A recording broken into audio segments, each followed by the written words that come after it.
Bipolar disorder is a psychiatric disease characterized by episodes of extreme mood swings, depression, and mania. Depression is characterized by feelings of hopelessness, low energy, reduced interest in everyday activities, suicidal tendencies.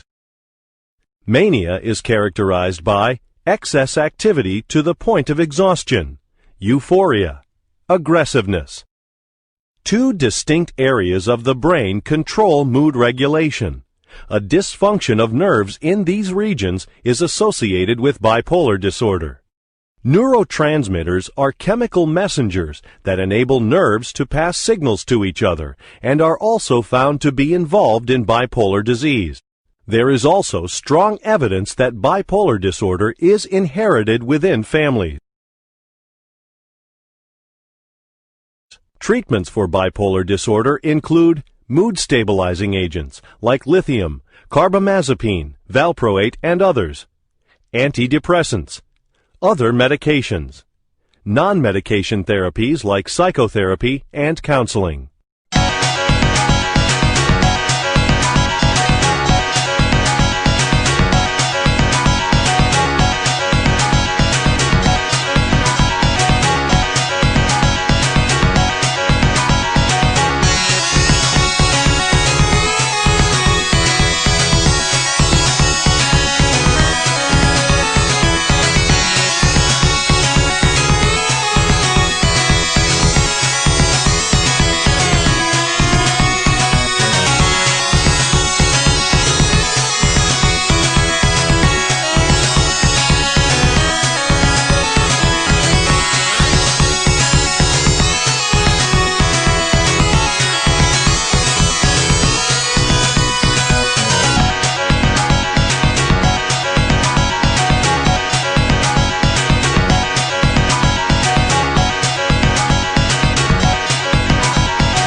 Hi everybody.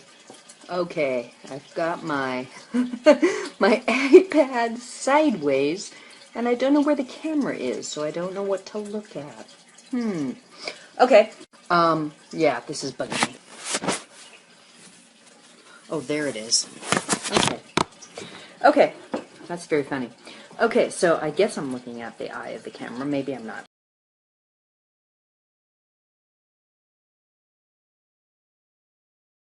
I want to make a video about my bipolar. I have cyclothymia, bipolar 2, and for the last year and a half, I have been trying to manage without medicine. The reason I have done this is because when I first got diagnosed, I tried mood stabilizers and they had bad side effects. Most of them make you gain weight. A lot of them make you very tired. For me, they gave me headaches, they gave me nausea, or they just didn't work. I previously was diagnosed with unipolar dysthymia, which is just normal depression, but I think I've been bipolar for some time, and in the last year and a half, my symptoms have worsened. The reason I haven't wanted to be on meds was because I don't want to gain weight, don't want to sleep all day. I want energy, I want to live, I want to do things. Furthermore, as anyone who knows, hypomania is rather pleasurable. You just want to drink, you want to dance, you want to listen to music, you want to socialize. Lately, some things have happened that have made me question whether I want to try some mood stabilizers again. Hypomania is really fun in that you, for the most part, just feel great. You feel like you're on, I'm just going to say it, cocaine or speed or whatever. You're just flying and it's great. However, it changes into a very uncomfortable feeling, and then irritability and anger, and then you go down and you stay in bed for days and want to die. I am on Depakote at the moment. I don't know if anyone will see this, but anyone in the online bipolar community, what made you decide that it was time to try meds? And how did you deal with the side effects? How do you deal with the negative that goes along with some of the positives? You know, I don't want to be out of control. I don't want to be a bad example for my kids. I don't want to be, you know, depressed either. And I don't want to stay in bed. Nor do I want to gain a bunch of weight or sleep all day. So I guess if anybody sees this, I would just say if you have any helpful hints or comments, that would be great. Thanks. I'm no longer on Depakote. I am now on Trileptal. I am still depressed. I don't know if it kept me from dipping down further in depression. I'm still irritable. Yesterday, I was depressed. I think I have mixed episodes.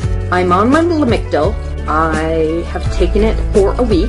I think it's going well.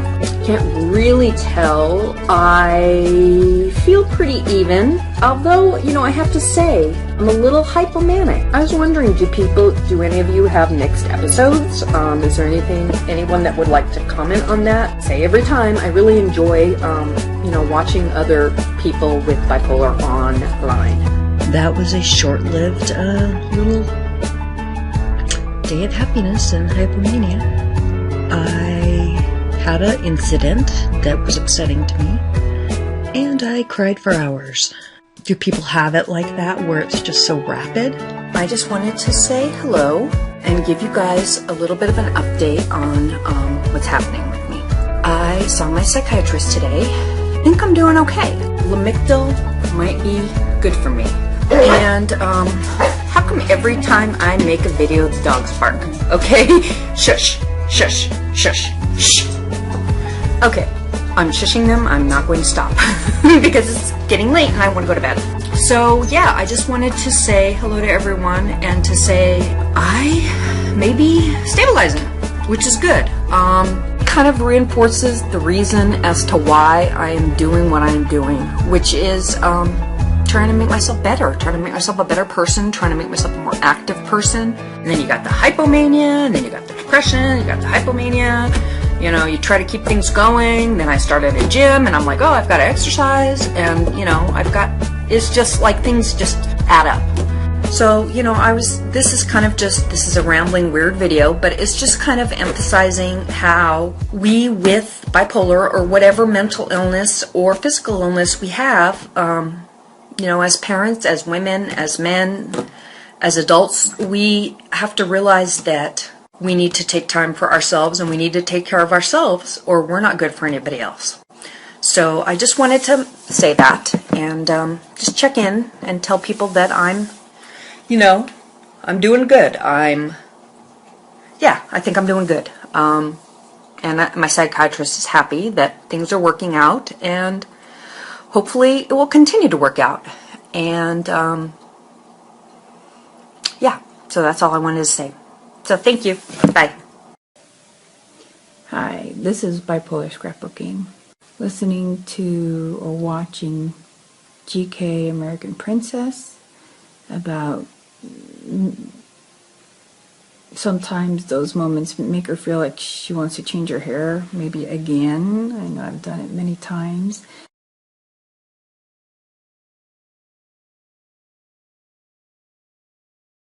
Also, 00 times 1. As far as going outside, I pretty much have that problem too.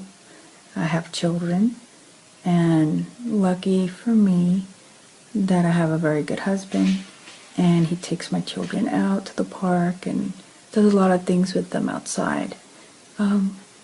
I don't go outside only because I really don't want to. I mean, there's tons of people who won't go traveling in the world.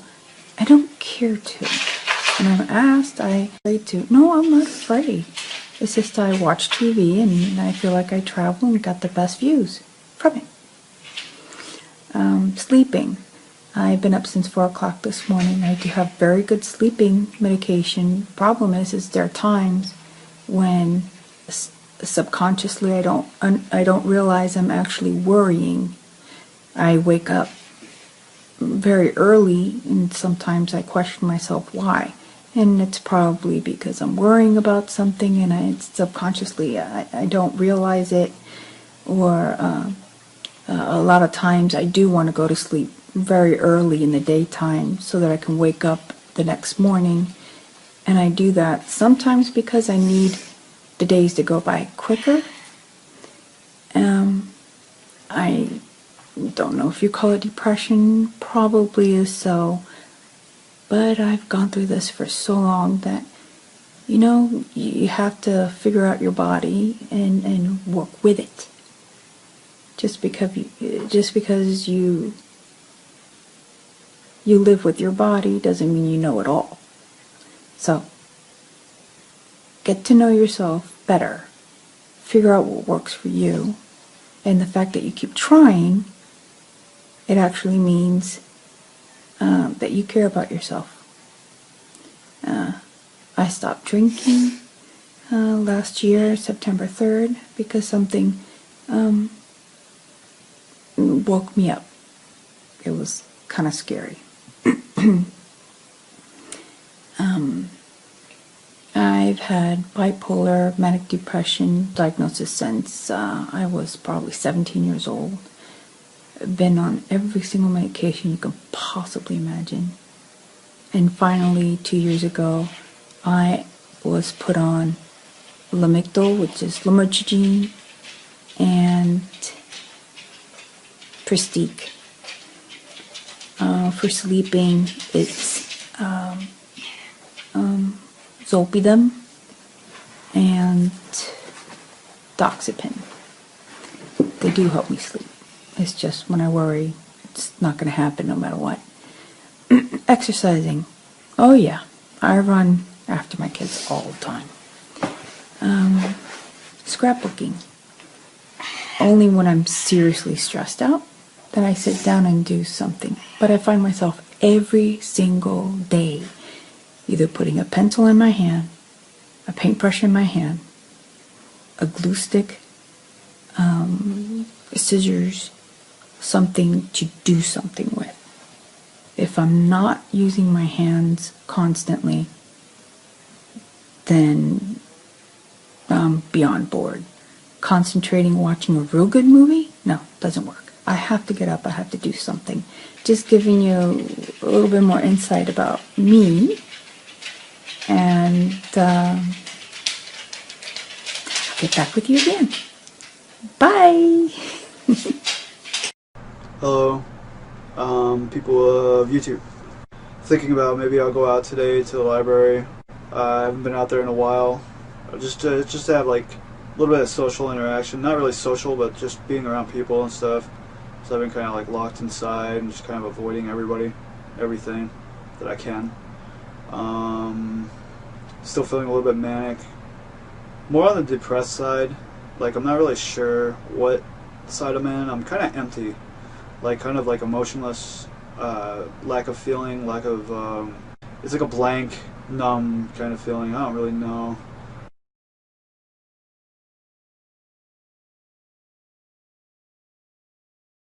Hello, snowed out, sitting around, up like usual. Hello, we're gonna do like a video update. I'm not really up to a lot, just walking, mixed, manic, depressed, the usual. Freaking hate everything.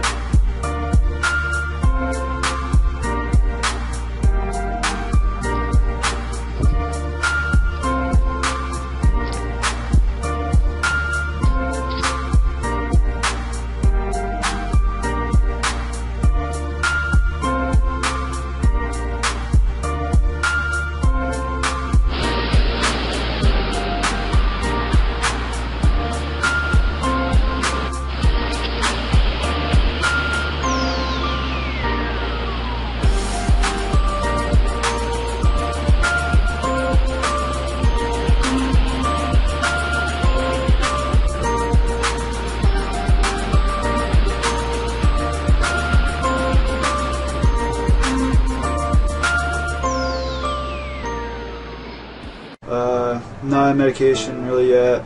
Tomorrow I go for my appointment with a counselor and a doctor. Sorry if I mess with my hair a lot. I'm nervous when I do these videos without anything on. I feel very ugly, and yeah, I like reading books. It's like one of the other things I really like doing. I used to do like a lot of artwork, I drawing, I used to write, I used to take pictures, I used to write music. I can't do a lot of that stuff because of I've been suffering from anhedonia, which is like a characteristic of some of these mood disorders. Anhedonia is basically where you have like a lack of ability to feel pleasure, and it is very, very hard for me to interact. Thanks a lot for all the comments and the to any new subscribers. Always happy to have that support. Alright, well, thanks for watching my videos. Thanks to anybody that subscribes, or if you can relate, whatever. Feel free to comment. Message me anytime if you need somebody to rant to or talk to. Always happy to listen. Always happy to maybe try to help work out some kind of issues and stuff. I've been through a lot. I know a lot about these disorders and stuff. That's all I really read about. I read about that stuff. I read about a billion different things. Yeah, I guess that's about it. I hope everybody's doing okay.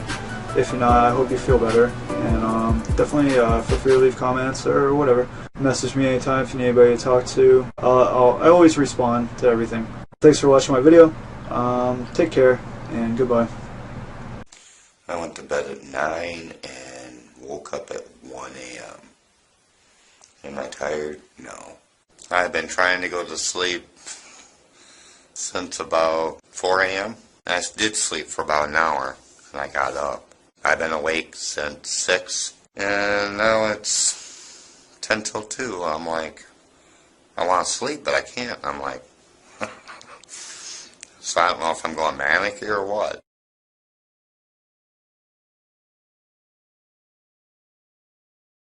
Hello, it's me Ken again. I got to think, what does it mean to be bipolar? You gotta kind of change a few things in your life. Such as, you have to take medicine to be able to cope with it or keep it under control. I don't know, me it's definitely take the medicine. The Seroquel from 400 is being dropped to 300. Not a big drop for me. Maybe it is, I don't know.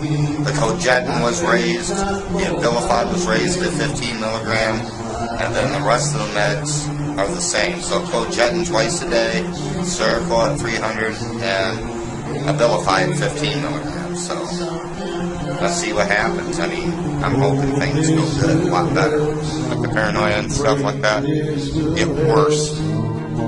With me, it's mainly the paranoia. It's almost through the roof. But I think I've been cycling for a really long time. Because I will start out manic-y, somewhat manic-y, I don't know.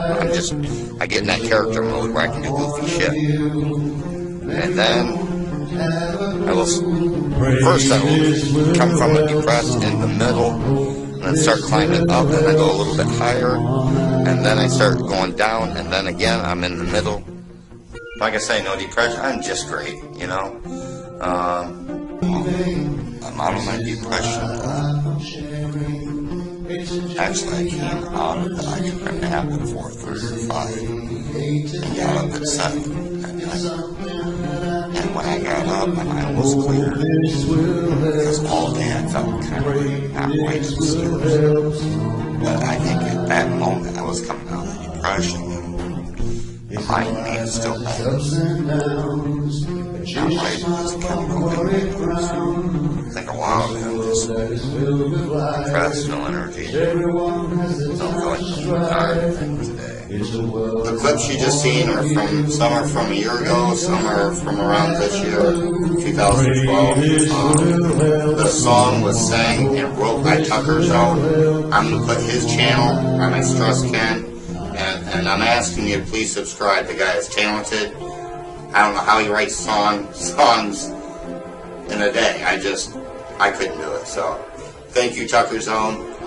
Please subscribe to him. I'm rambling, so I'm going to cut the vlog short. The link will be below for Parrot Lady. And she's got some beautiful birds, by the way. Really pretty birds. So check her out. She's good. She's, I think, bipolar. She's not sure. She hasn't been quite diagnosed yet, so she's pretty new, I think, as far as mental health. So everybody stop by, subscribe, and her vlogs are good. So I've got to go. I'm going to keep rambling. I have been having a really hard time the last week and a half. People that are close to me probably wouldn't know this because I've also been struggling with trying to be positive, and so I don't really talk about how I'm actually feeling. I've been pretty energetic, I haven't been sleeping, and I've been euphoric, but what people don't know is that I'm also feeling very spiritual, and I'm feeling like I'm trapped in my body. I don't think I can fight anymore. I don't want to have to recover only to have something happen again and have to fight for my life over something else. If it's not eating disorder, it's self-harm. If it's not self-harm, it's psychosis. If it's not psychosis, it's mood swings. It's always something. Because I'm only sleeping every couple of days, and only then about 3 hours at a time, if that, unless I take a sleeping pill, which I don't like to do because I'm not tired and I feel really disoriented after taking a sleeping pill. I'm on the Risperdal shot, the Consta. I don't like the side effects. I really hate this medication. So, I don't know, I'm feeling like I just want to self-destruct. Nobody to talk to right now. I have my family, but they don't really understand. And my friends, I don't like to talk about this stuff with my friends. I feel like if I talk about this stuff with them, that I'm pushing them away. I had my appointment with my psychiatrist this morning. He agreed to stopping the Risperdal Consta, which I have mixed emotions about. I feel great right now, so I don't want this to go away, and I'm kind of glad that I don't have to take the Consta anymore. You know, I feel fantastic. So, yeah, so really happy about not being on the shot anymore. In the back of my mind, I know that this could be really bad. You know, like the underlying paranoia could worsen. It's great, it's fantastic. I don't know if I can say fantastic enough. It's fantastic! But at the same time, I kind of just really want to break from all this. I don't want to go to appointments. I'm tired of appointments. In the back of my mind, I'm thinking about the government conspiracies. Definitely there, and I know this is how things got kind of hairy last time. It snowballed to the point that I stopped eating and drinking altogether. And I ended up in the hospital. If you guys find that maybe I'm not making sense, or because they're telling me that if things start to get bad, that I need to call the doctor and be like, hey, you know, you need to do something. But I don't necessarily want to do that. I don't want to have to go back on this medication. I do not want to go back on this medication at all. And I sort of want to just cut off ties with everybody. I mean, I have been dealing with mental health people since I was 14. But if you see me getting a little crazy, more so than I am now, I guess. I don't know. Like, I don't know. Is this bad? Is it so bad to think that the government is really out to get us? Like, I have no clue. You know, why else would they put this stuff in our food? Like, I can't eat it. Definitely on an upswing. I have been for a little over a month now, and I have to say that I am enjoying it, and focus is really off. I probably couldn't focus to save my soul. My spending is a little out of control. I have probably spent close to, if not over, $1,000 in the last week. I'm getting my hair done. Hair, school, CDs, music, cell phone. Yeah.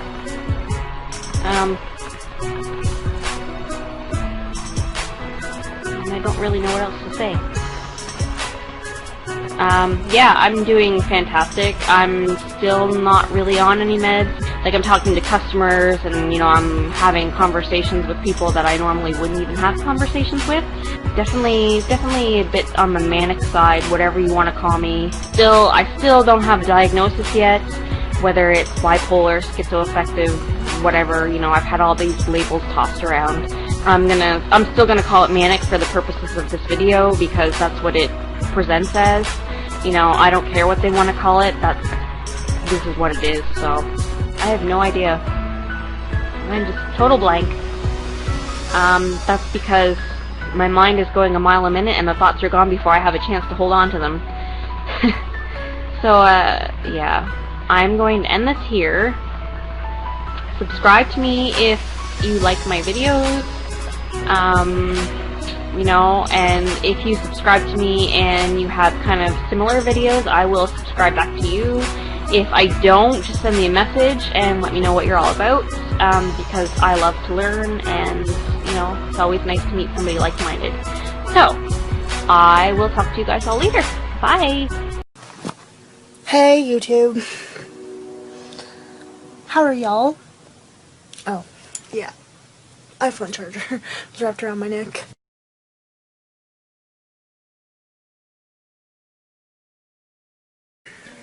Let's see, I have tons to talk about. I really do. Last time I talked to you guys, I was in college, doing really well. That kind of fell apart for reasons that are stupid. Took a morning class. I made the class like 8 times, not to mention it was a psychology class, which was my major. So, that was fantastic. I was gonna go back spring semester of 2013, but waited too long, so I'm gonna go back fall semester 2013. And finish my degree. I'm determined to finish it. Let's just hope the sound quality is better on this iPhone than it was on my laptop. It's Val again, aka Sunflower 26. How are you guys? I hope you all are doing well.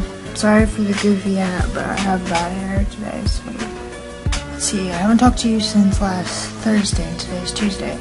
Sorry if I sound down today. It's just I kind of am. I can feel myself going back into a depression hole, and this sucks so much because I was doing so good for so long, and now I can feel myself going back to not giving a crap about anything. That's what crying gets you. Talk to you later. Bye. I just got done watching Bipolar God author's documentary, and I totally agree with a lot of things he was saying in there. Yeah, being bipolar is considered kind of cool by a lot of people.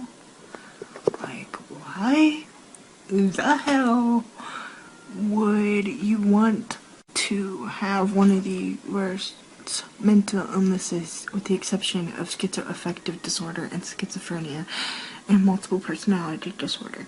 I don't understand why you would think that was cool. That is not cool. And it is also not cool to be 11 years old and suicidal. And yeah, I was 11 years old and suicidal at 11. I didn't get diagnosed with bipolar type 2 until I was 20 in 2007. And that's when I had like my first, I wouldn't call it psychotic break because I didn't go psychotic per se, but I was as close that you could possibly get to being psychotic without being psychotic. I was making everyone's freaking life hell that was around me. I basically did not sleep for more than 2 or 3 hours a night for an entire year. But I was literally convinced that my mom was letting me die. And I was convinced that I was dying. I was convinced that nobody loved me. That Everybody was out to get me.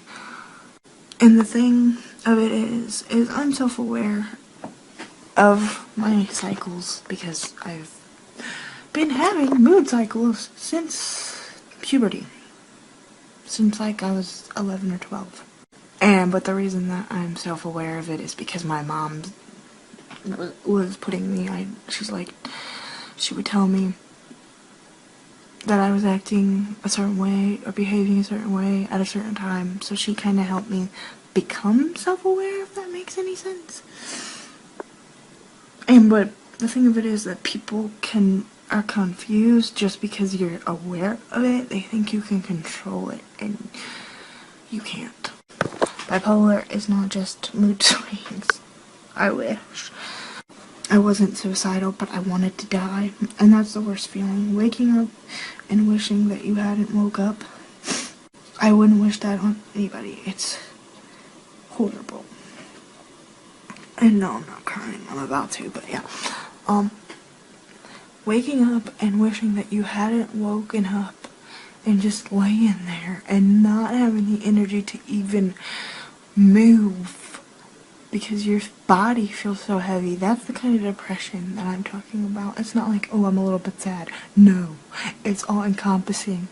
My life is never gonna get any better. Why the fuck am I existing type shit here? So I'm gonna go. Have a good night, guys. Hello YouTube, Sunflower26 here. How are you guys doing? I'm doing pretty well today.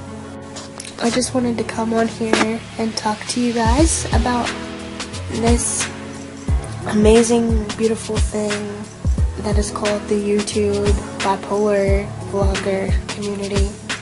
I've had a few of you reach out and comment me, and I really, really appreciate that. It makes me feel good. I even have one person that I actually have like a real friendship with on here, and that's really cool. And I didn't come on here for the views and stuff, but it makes me feel good knowing that people are watching and I'm helping people, which is what I am all about as a person. As far as my moods go lately, I am pretty happy. I am probably gonna start online college sometime within the next 2 weeks. I think that is a more feasible option for me than attending real classes, because I really do want to get a degree. But with my friggin' weird ass sleep schedule and stuff, I know that real school, real college is gonna be difficult. I've already tried that and failed miserably, and I don't want to fail anymore. I'm done failing with my life. I want to make something of my life, and I'm damn determined to do it. And if you're gonna, I'm done letting things dictate my life for me. I don't even know what I'm saying anymore, but yeah. Bye. Yeah. This is so fun. Not really. Look at how shitty this person's mailbox is. What the fuck happened? Where's that from? Kuwait? Circa 1990? Hold on, is this recording? Good.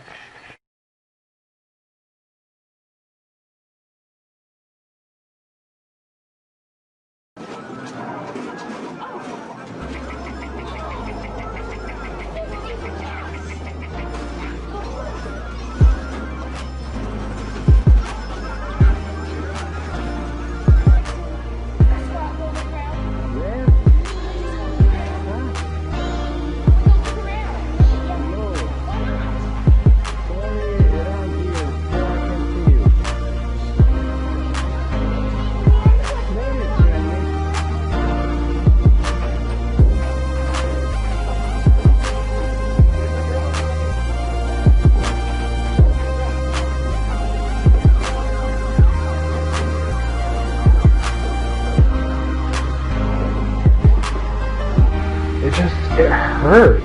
Like, I've never had a migraine last all day. I'm not even really tired, but I think sleeping is the only thing that'll get rid of this shit. It's like a lose-lose-lose-lose-lose situation for me. I always have something physically wrong. Fear of medications. Now this one I don't think I will ever get over. After you've been almost killed by medications, you will never, when you've been in my shoes, you'll never ever want to go on a medication again.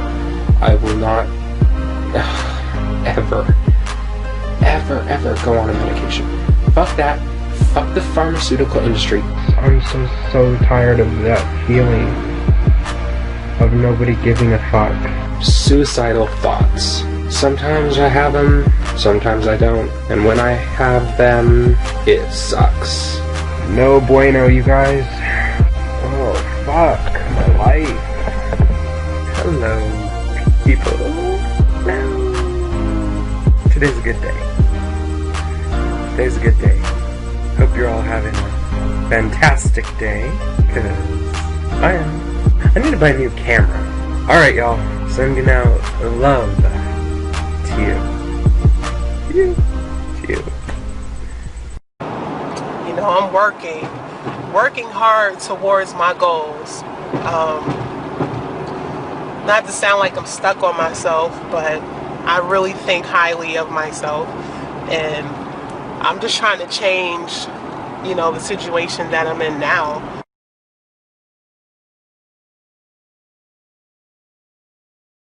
I just wanted to make a video about just making a start in whatever you're trying to do in life to succeed, to benefit yourself, to benefit others. You have to make a start with yourself. It took me a long time to make a start with what I wanted to do.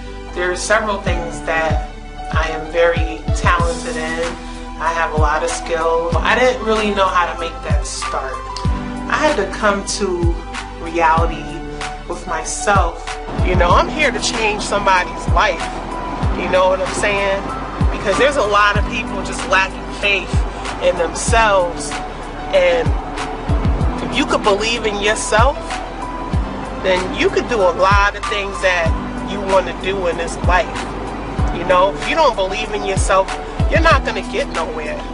It's all about believing in yourself and just surrounding yourself with those individuals that are trying to make it in life as well.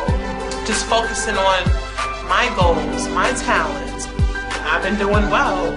And I encourage you to, if you really want to do something in this life, you know, whether it's start a business or get more active in the community, improve your way of thinking, find ways to get out of your job. I highly suggest you just start slowly, make a plan, stick to your plan, stay consistent with whatever you're trying to do in this life to benefit you and eventually benefit others. But put yourself first, because if you don't put yourself first, like, you're gonna be distracted, I promise you.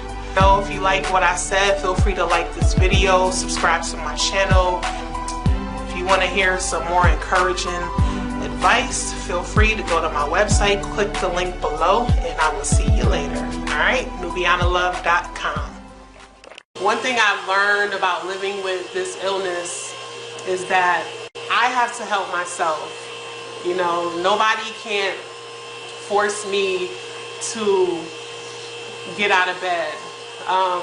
Nobody can't force me to be proactive. Nobody can't force me to go to the doctor. So I feel like I'm able to get up and do the things that I know is important, because I understand the consequences behind, you know, not going to the doctor, not taking my prescribed medicines, not taking my supplements, you know, not incorporating a healthy lifestyle at the same time, not practicing healthy eating, not going to my physical doctor, not getting my thyroid checked out. And I'm never going to give up on my dreams, and I hope you don't neither, because if you give up on yourself, then, you know, that's it. Like, you're going to be unhappy, you're going to be miserable, you know, God put us here for a reason. That's to go out and just be that shining star. So I'm just here to let you all know, no matter what they told you, you know, your family, your cousin, your brother, your friends, sometimes even your school teachers will even tell you that you're not capable to understand stuff, because I've heard that too. You know, no matter what people say, like, if you listen to what somebody tells you that's negative, it will like stay in your brain, and like you have to weed all that out and just go for it, you know. And I'm here to just like encourage you all to just go for it. Who gives a damn? So anyway, I'm about to cut this camera off and enjoy my evening. And you guys have a good weekend.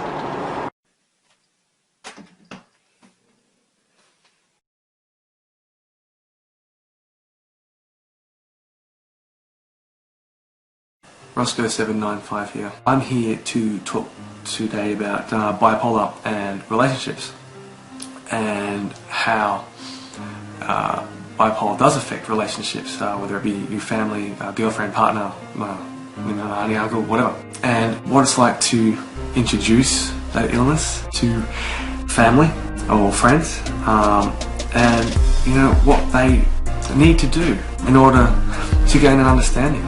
Most importantly is that you need to have someone that is close to you, whoever it be, that takes the time to listen to you so you can educate them, and they go out on their own and do their own bit of research when they get time, and the information is everywhere. On this freezing cold Australian day, well, yes, it does get cold here at times in certain areas. But I shouldn't complain, because compared to certain areas of America and Canada, this isn't cold from what I hear, mild, so I won't complain. Stuff that I will complain. It's freaking freezing for us. I'm on my way to my psychiatrist appointment. I've been taking Abilify. Don't ask me the technical name for it, I can't remember. I was doing my personal training / martial arts self-defense course just recently, and my instructor telling me, Ross, be more aggressive towards the pads, you know, hit harder. I'm like, what you don't realise, man, is I got 10 milligrams of Valium in me. Yeah, you want me to be more aggressive? My moods, much like these waves, I don't know about you guys, but they roll in like these waves, and I get submerged by them, and bang, I go down, I get taken away. And when I come up for air, bang, another wave will come in. When I come up for air, same process, bang, get taken down, come up for air, and eventually I just get swept away. I really do go down with it a fair bit. I often get submerged. It's probably the best metaphor I could actually think of is these waves, and when you get into a mixed state, they come in like this, and within an hour, you know, you might have 50 more, over and over again. I just wish I was having as much fun as some of those surfers out there. As Super Bipolar Man puts it, really, Bipolar 1, Bipolar 2, how much of a difference is there? There's a fine line. It's a diverse illness, man. I've spoken to Super Bipolar Man about it before, and really, you know, one doctor might, you know, diagnose you with one and another with two, and there you go. That's a perfect example. It's happened to me. G'day, Roscoe795 here. I'm just out cruising around on this lovely summer night, which kind of cools my head. Stops those nasty racing thoughts, which have been pretty evident this week. I've had a couple of doctors botch my medication, and when I say that, they put me, see, I take lithium, and they put me on a diuretic, And the diuretic, the idea is because you're in lithium, it is a diuretic itself and makes you, piss a lot. Well, the idea is it's the diuretic itself, the tablet's supposed to counter it. It's supposed to have the reverse effect. Well, the one they put me on severely dehydrated me, so much so that I was nauseous. But kept fighting through it and kept going out and playing sport and doing whatever, and tried to man up and be tough all about it, but I certainly ended up paying for it. And I get a call from my psychiatrist at 12:30 a.m. Can you believe this, on Tuesday night, telling me that my, what they call creatine levels, are too high from my tests. So they were 132 and they're supposed to be no higher than 110. So it means that basically I was being, sucked dry, literally, by this diuretic. So that was an interesting experience, I must admit. But it's all been sorted now, but I'm still pretty pissed off about it, as you can imagine. It's also really frustrating because my lithium dose has been lowered in the process to let my kidneys recover. See, waste product is apparently also that's supposed to go out through your urine was being put into my blood. So I had this doctor running around, my psychiatrist and my GP and stuff, all panicking that, God knows what, because you can actually cause permanent kidney damage from it. So, bravo to their degrees and everything else that they've done, because seriously, to stuff with it like that and mess it up. I mean, I have a renal physician that put me on this diuretic that I've been waiting to see for a couple of months. But, obviously he's put me on the wrong one. Then the psychiatrist tells me the other day when I go see him, I could have done a better job of it myself. So I'm like, well, why didn't you just do it? He's like, well, I'm not a renal physician. So, look, enough about that. It's all been sorted. My lithium dose is lower. I'm really, really frustrated by that because I was feeling great last weekend, actually, before all this happened. I was feeling fantastic. My moods were finally good. I felt more capable, and now I'm going to slowly pick up the lithium levels, which take time. So, I'm not going to bore you with that much more, but a lot of people have commented on my last vlog or video, which was about whether or not to have a child, and the fears and the anxiety that come along with it, especially if you have a mental illness. And I really, really appreciate all your comments, and they are very encouraging. And at the same time, I really don't think I could have got any better advice from anyone else. So kudos to all my subscribers, thank you very much, and all those who commented, because it really helped. Hello, Roscoe795 here. I've flipped over into a depressive phase. It was rather abrupt, and I certainly couldn't anticipate it.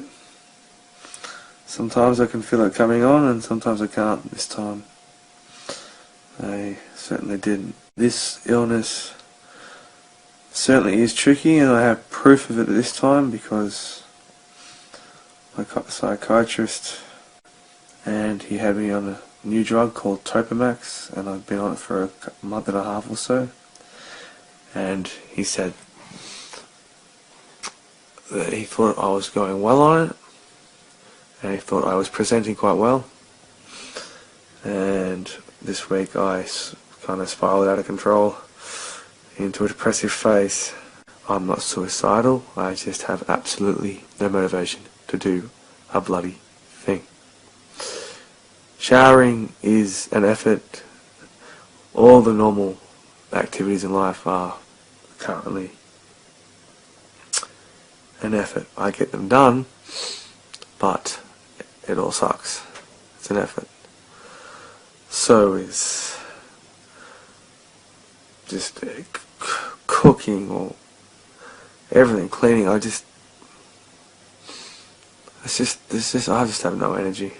Depression is amongst this illness is something that I think needs to be listened to. You really have to pay attention to it. Listen's just an expression I use just to try to be aware of it and where it takes you.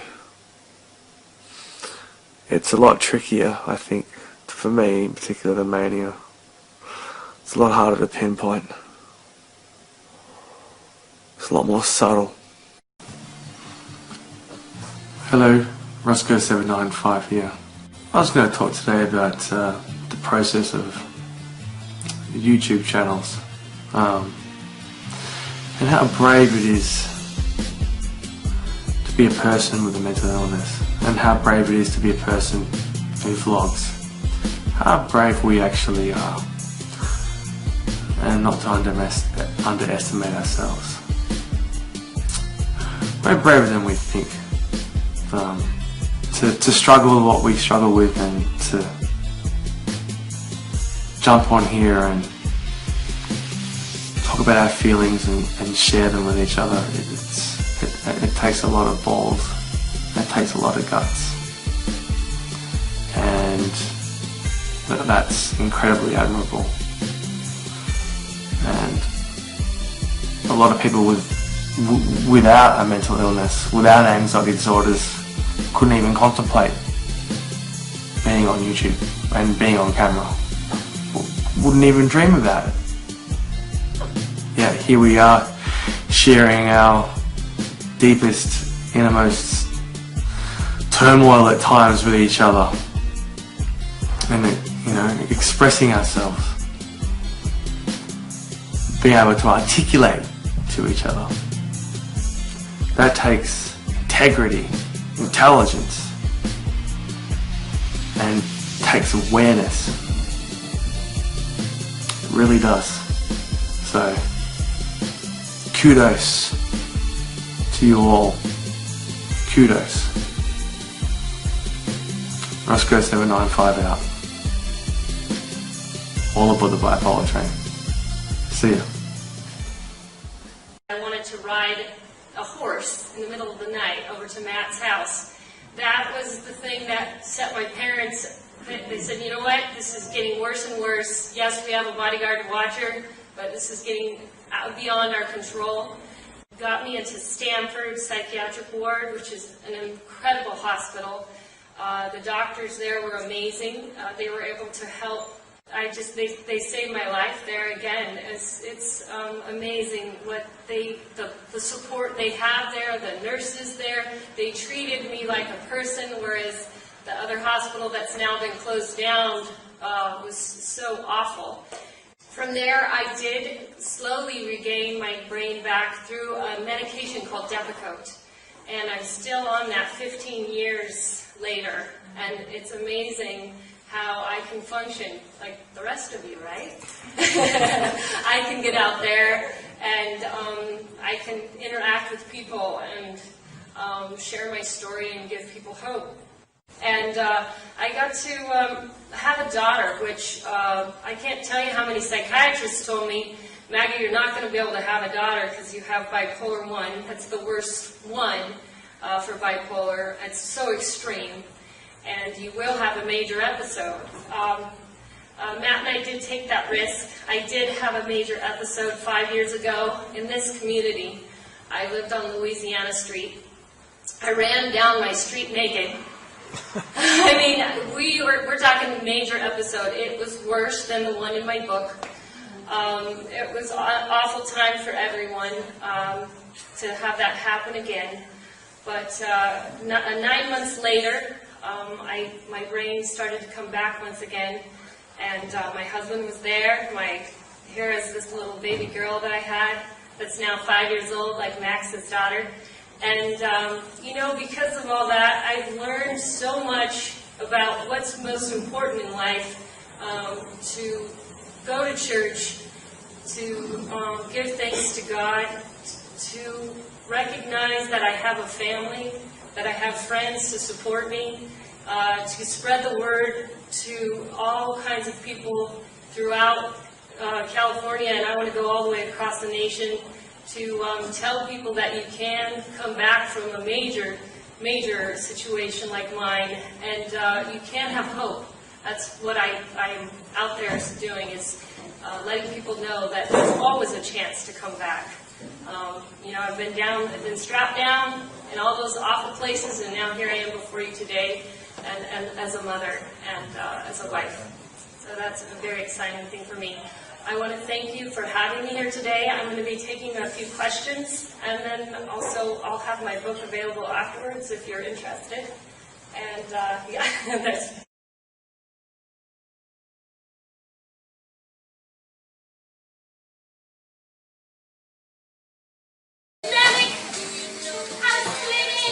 Today I was with the NAMI Walk. It was an awesome experience. I was able to reach so many people, guys, here in San Diego. The sun is so hot that I'm like dripping with this sweatshirt. But anyways, we had so many young people out, which I love, to spread the word, to accept your illness, to cope, you know, get out there and not be fearful of it, to own your illness. What is going on? I got eggs everywhere. And that's what I want tell you guys here tonight, is to get back out there and live. Mental illness does not have to control your life. There is tons of hope. Airborne formula for child, for me. Awesome to see people like John McManamy over there. He's gonna wave. He's on my show. Thank you, John. And so today, you know, it was a huge success because, again, we just were able to reach so many people here in San Diego. Tomorrow I'll be in Beverly Hills up in Los Angeles. I'll be with Andy Berman. And come out and see me there if you guys are up in LA. It's going to be awesome, just like today. So thank you so much for your support. Keep following me on YouTube and Twitter and Facebook, on the Runaway Mind page. We're going to have an awesome radio show this next month, and it's all going to be on family. So family members, if you guys need help on figuring out what people like me are going through, then you guys listen in. My family's going to be on that show. Somehow I got to like get them to do it though. So hopefully it all works out. Thanks guys, this is Maggie Reed, keeping it real. Woo! P&J, a daily situation. The apple pie. And I just thought I'd share with you real quick what I do to try to relax. I hang out at the beach. I collect this amazing sea glass. Empty Sprite bottle. So beautiful. Yes, I am one of those people that goes along and picks out the treasure. You must wear a cute apron as always. And if there's something out there that you can think of today that makes you happy, get out there and do it. And this is the Katy Perry. Junior Seau committed suicide yesterday, and it doesn't matter if it's a famous person or just somebody I don't even know, or a family that tells me that they lost their loved one. It always pierces me right through the heart, whoever it is. And when I heard it on sports radio yesterday, I just started crying. I feel for his family, his friends. He just did so much for people everywhere. And I was not here, so.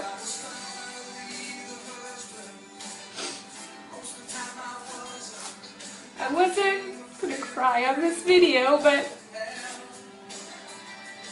suicide with me is, that's an awful thing. Yes, I have had bipolar for 16 years, and people say, well, Maggie, you look so good, you must be healed, you must be good. But those awful days come, and when they come, yes, those awful thoughts, they're there, and they're real. And that's when you gotta dig down deep in yourself, and you figure out, you make the choice to live. Every time those bad thoughts come, you go tell your sister or your brother or a friend or a family member. And if you don't have one of those, you go find somebody and you tell them, I don't feel good and this is what I'm feeling. And you know what? You just took your first step to making the choice to live. Because when you keep it internally, that's when bad stuff happens and you can't take it back. And the problem is, everyone that's left here on this earth lives with what you did for the rest of your life. They live in that pain. And seeing Junior Seau's mother last night on Sports Center, the grief that she was going through, I can't get that picture out of my head. And I remember when I told my dad, when I was 19 years old, we were sitting out on the lawn, and I have pictures of that because my mom must have taken the picture. And I told my dad, I said, Dad, I don't want to live anymore. And you guys, this is after me being the best runner at Idaho and getting a 3.7 GPA, having the perfect life. And I said, I'm out. I'm done.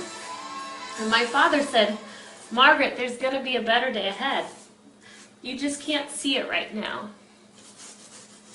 And it was so hard to see my father cry, but he did. And he said, you're not gonna choose to die, you're gonna choose to live. And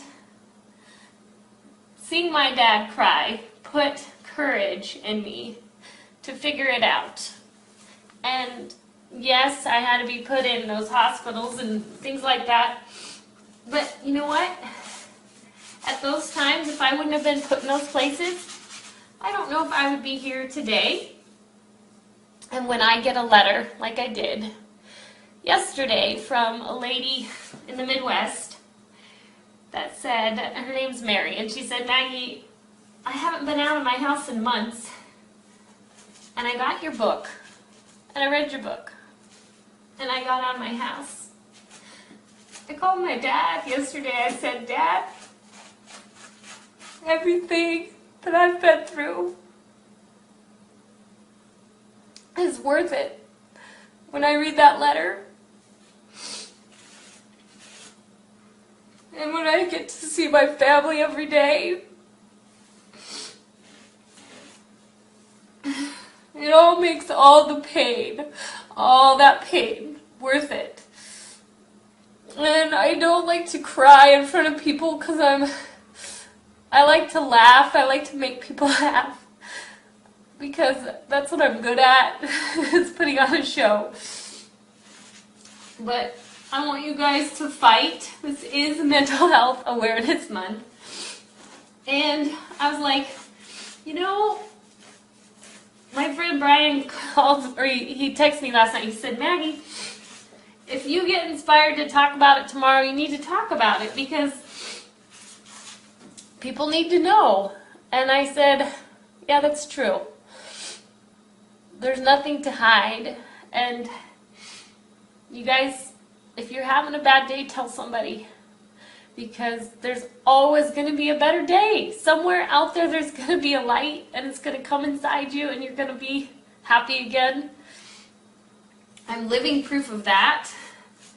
And when those good times come, you relish in them, and you go buy a big ice cream, and you smile, or you go hug your kid, or you hug your husband, or your dog, or your cat, or whatever. And you pray to the good Lord.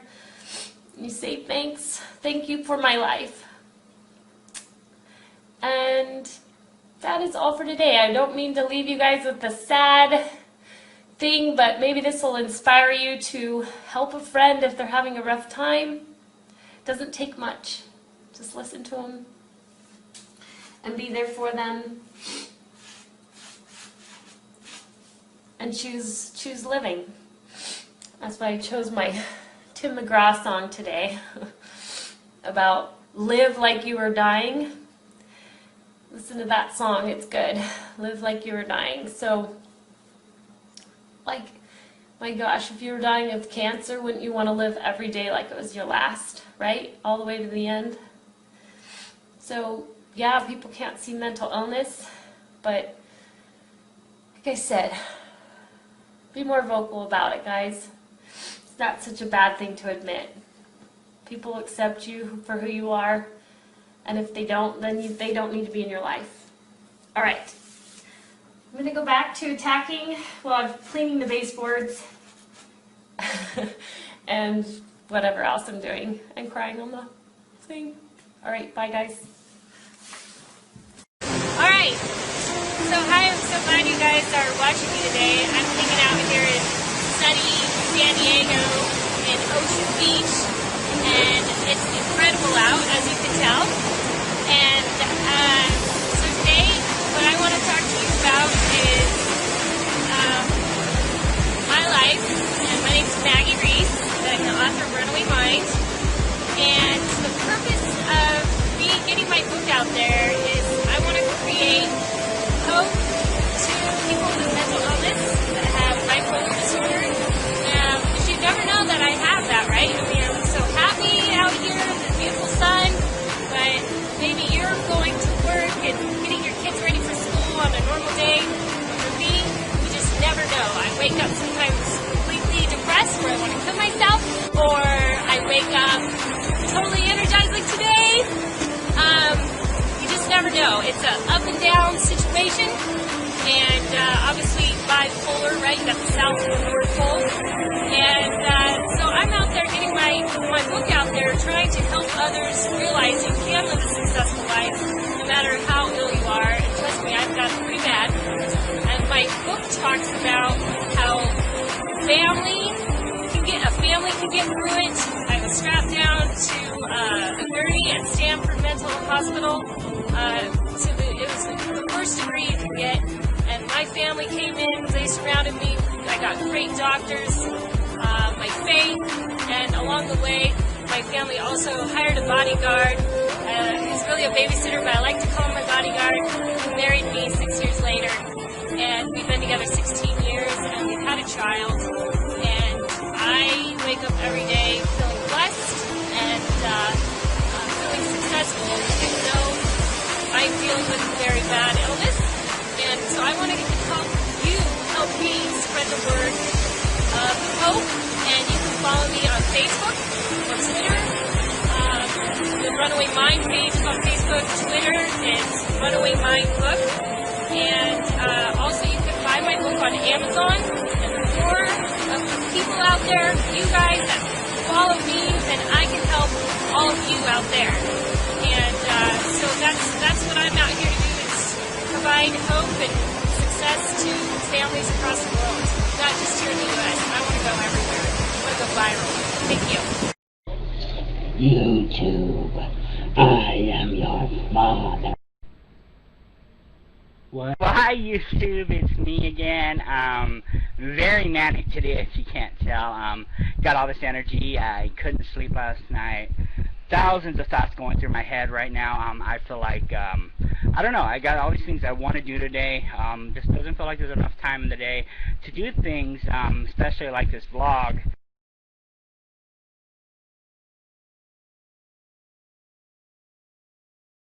I am feeling manic. I didn't sleep last night. I cried. I laid there. I couldn't get all these thoughts out of my head. It was just like boom, boom, boom.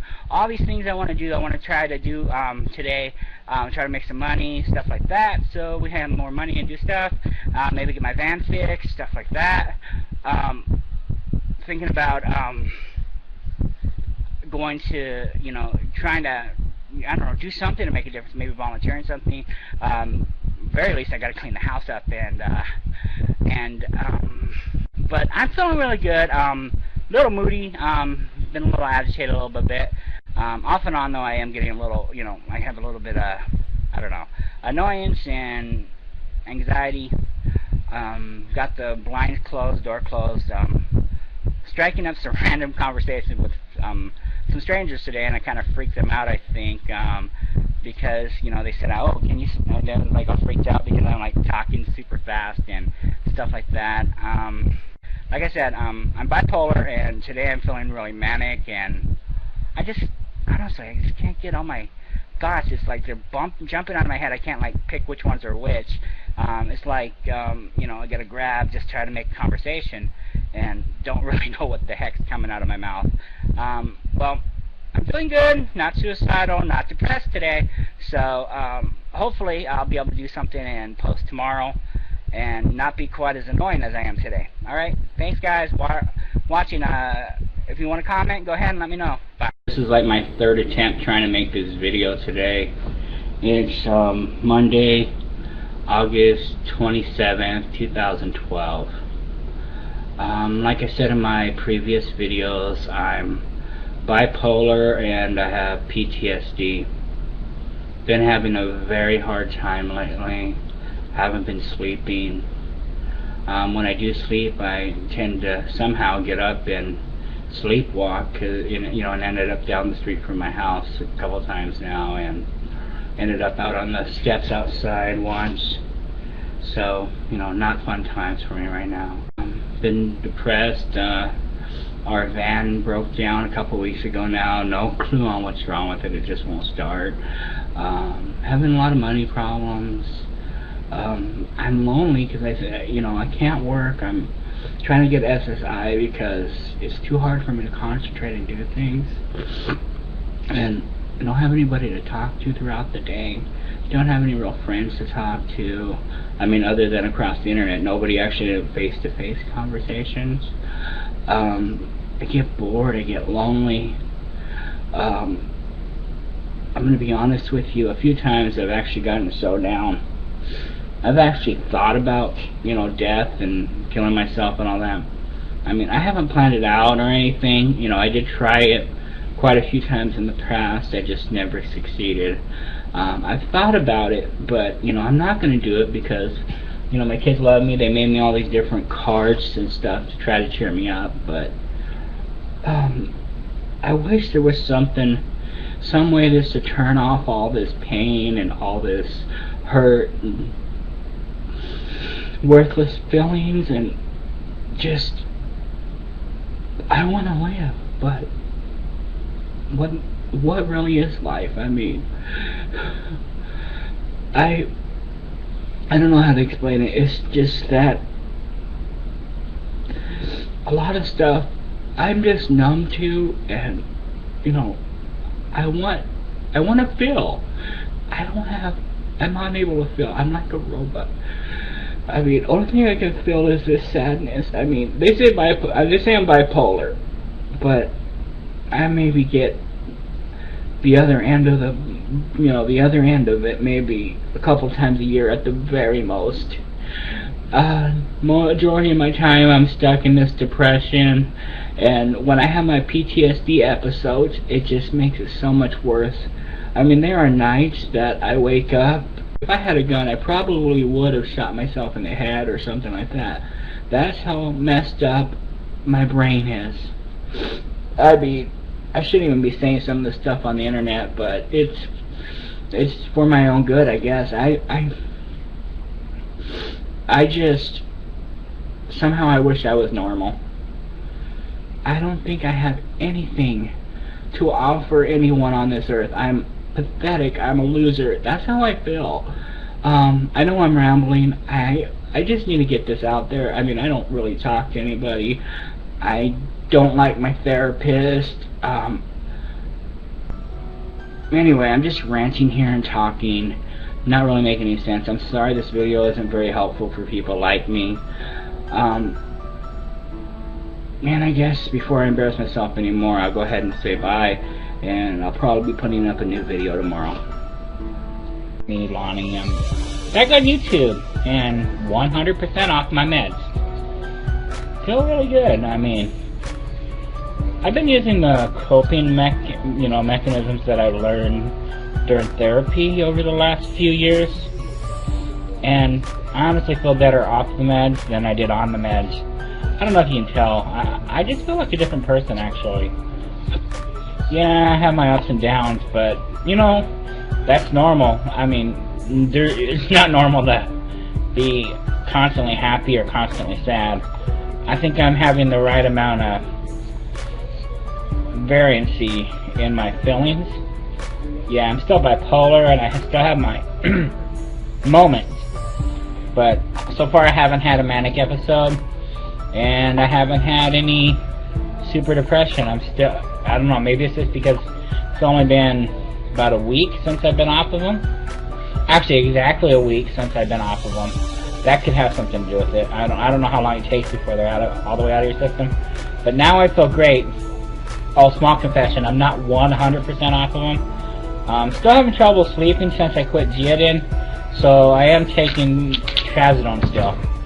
Other than that, you know, 100% off. Well, you know what I mean.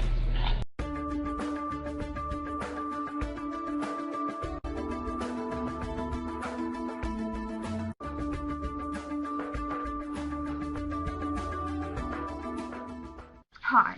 So this video is about discrimination. I know that there may not be a need for this, but I'm just going to put it out there from the start in case. I've been called just about everything there is to be called out there as far as being discriminated against for having bipolar. Crazy, strange, freak, weirdo, creep, insane in the brain, psycho, psychotic. I'm sure there's others that I cannot think of at the moment. So any type of criticism would not be anything new to me. Some people that know me personally, they may say that I have a bad reputation because of previous experiences I have had in the past. Obviously people that have said shit in the past or plan on doing it in the future don't know anything, nor will they ever if they don't see a chance to get to know me. Having bipolar does not define me. There's a lot more to me than a damn diagnostic label. In my opinion, the people that want to criticize me, they don't deserve to know me. If that's all they want to do. I don't tolerate that at all. I mean, yeah, if you're going to judge someone, you're going to do it behind their back or whatever, but I just don't like it. I honestly believe that I'm a good person, despite what others may say.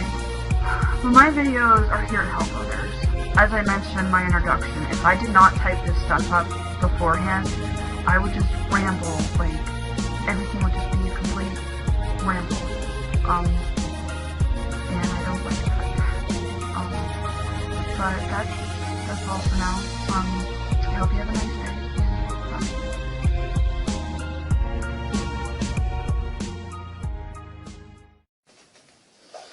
First things first, I'd like to say to anyone who's subscribed to my channel, watched my videos, liked my videos, for all the support I've got, I'd like to say thank you. To those who have been following, you know my story. I've recently been diagnosed with bipolar disorder. My fiancée left me, so not been too good recently. But out of bad always comes positive. There's always something to look forward to. I've lost 2 stone. I'm in the best shape of my life. I've bought this beauty here. One day I might be famous, and if I am, then anyone who's ever doubted me, who's ever left me, or whatever, you'll all be able to see what I've been capable of.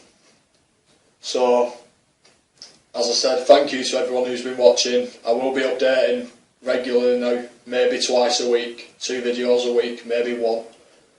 But I'd like to keep everyone up to date with my progress. So, there you go. Thank you very much.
I do want, well, I'm trying to gain a following on the Facebook description down here, in the description.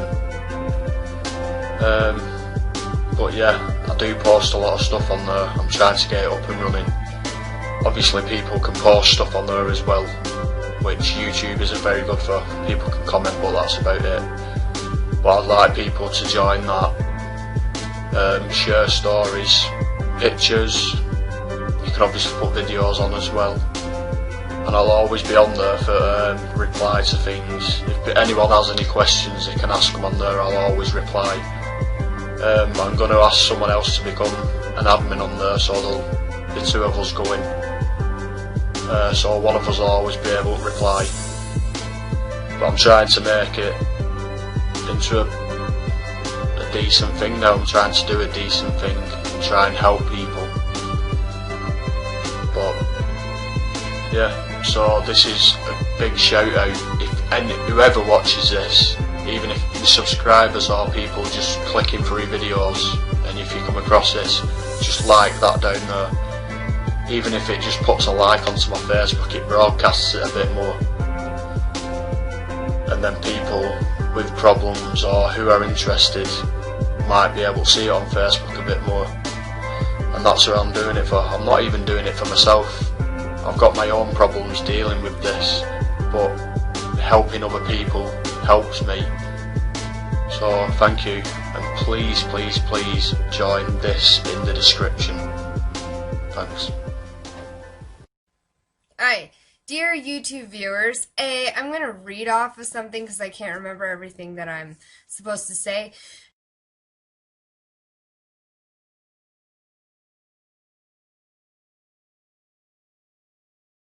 Do you ever feel like you just don't want to wake up in the morning and feel like you are a burden to everyone and that everyone just hates you and doesn't want to be around you and you aren't good for anything? If so, you know exactly how I feel. And if not, then good for you. Maybe you'll learn something through this video. The whole point of this video is to bring awareness to the illnesses that I have, which are borderline personality disorder, bipolar disorder, ADHD, and bad anxiety, which comes with the bipolar and the borderline personality disorder. Wow, try saying that 10 times fast. I would like this video to jump out to those who are struggling. I take 4 different types of medication. I shall list those now. Lamictal in the morning with Tegretol and 2 clonazepam. Another clonazepam around 5. Then Geodon, Tegretol, and 2 clonazepam before I go to bed. A lot, I know. I am not crazy, and I don't want anyone to misjudge what I am doing. I'm trying to bring awareness, that's it, to those that have these illnesses, and also to those who think that this is just an excuse to be nutty and go all psycho, and it is like an invisible illness. It's all up here, and some of it is just personality. It's who you are, and you can't change that. You can just learn how to cope with it. But it is not an excuse at all to be crazy. Who wants that? Nobody. And it's not to get attention. This video is not to get attention at all. I promise.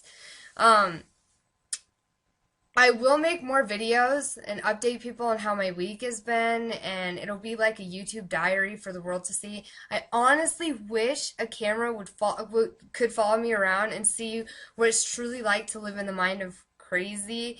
That might just wake a lot of people up, but it wouldn't be to get famous or anything. It would just be to help people know that they're not alone and can get through the hard times in these manic episodes.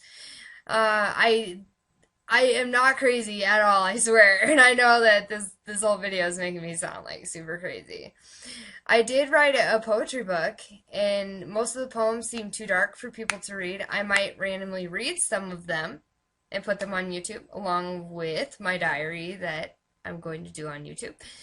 The other thing I'm going to share really quick is that I do have 2 children, and I don't have custody of my kids because I tried to kill myself 3 times, and the last time I really did almost die.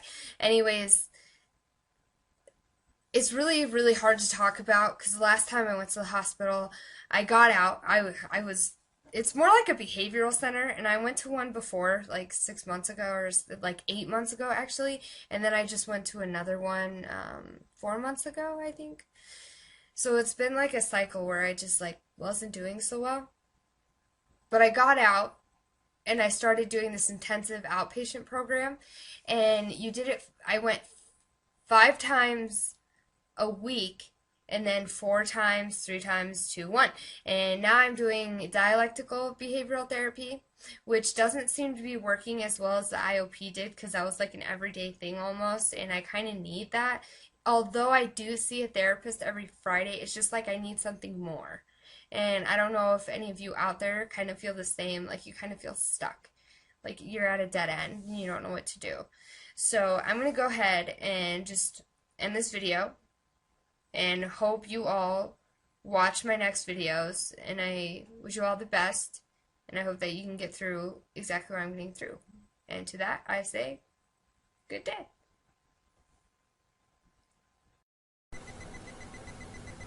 Hi there, my name's Matt. I go by Bipolar Conductor on here. I am bipolar, obviously, but just in case some of you guys were wondering if I just used the name for kicks, I don't. I really like this format of YouTube and the way people use quick videos to kind of get a message across to people, and if it resonates, it resonates, and if it doesn't, it doesn't. And I also did this because I want to encourage other, bipolar people and not bipolar people, normals, I call them, that might be going through a tough time, that might be having a little bit of a struggle themselves to get out here, and see some of the positive, great content out here, and to also, talk to other people that are going through the same kind of things you are. It helps a lot. I've been blogging a lot with a lot of different people, and I'd like to think I helped some of them, and they certainly helped me. So I plan on doing more of this. I hope the background and the effects in that are not too cheesy, but I'm new at this, so I'm putting it on my YouTube page, and I encourage your comments, positive or negative, and thanks everybody. Have a good one.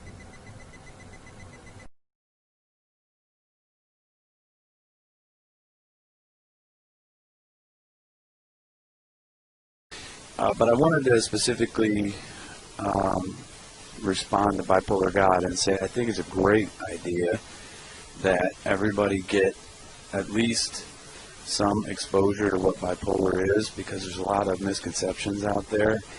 I'm bipolar. Bipolar God is obviously bipolar. I saw his documentary that he did, which I thought was really revealing and good and honest. Although I will also say it's bound to scare some of the normals. You know what I mean by the normals? Like people who don't live with any imbalance every day and have it for their whole lives, so they don't really understand what it is to have the kind of emotional surges that bipolar people have all the time and control without many people knowing. I mean, we're just different. We just have different minds, don't we?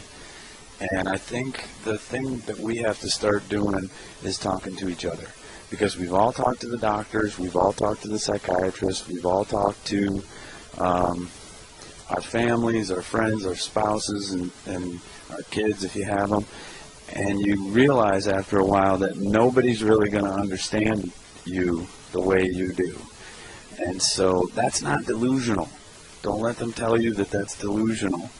It's that your mind works in a different way. And I've learned from talking to other bipolar people that we're kind of tuned into the same radio station in a way. We can kind of connect and help each other on issues that other people just aren't going to get.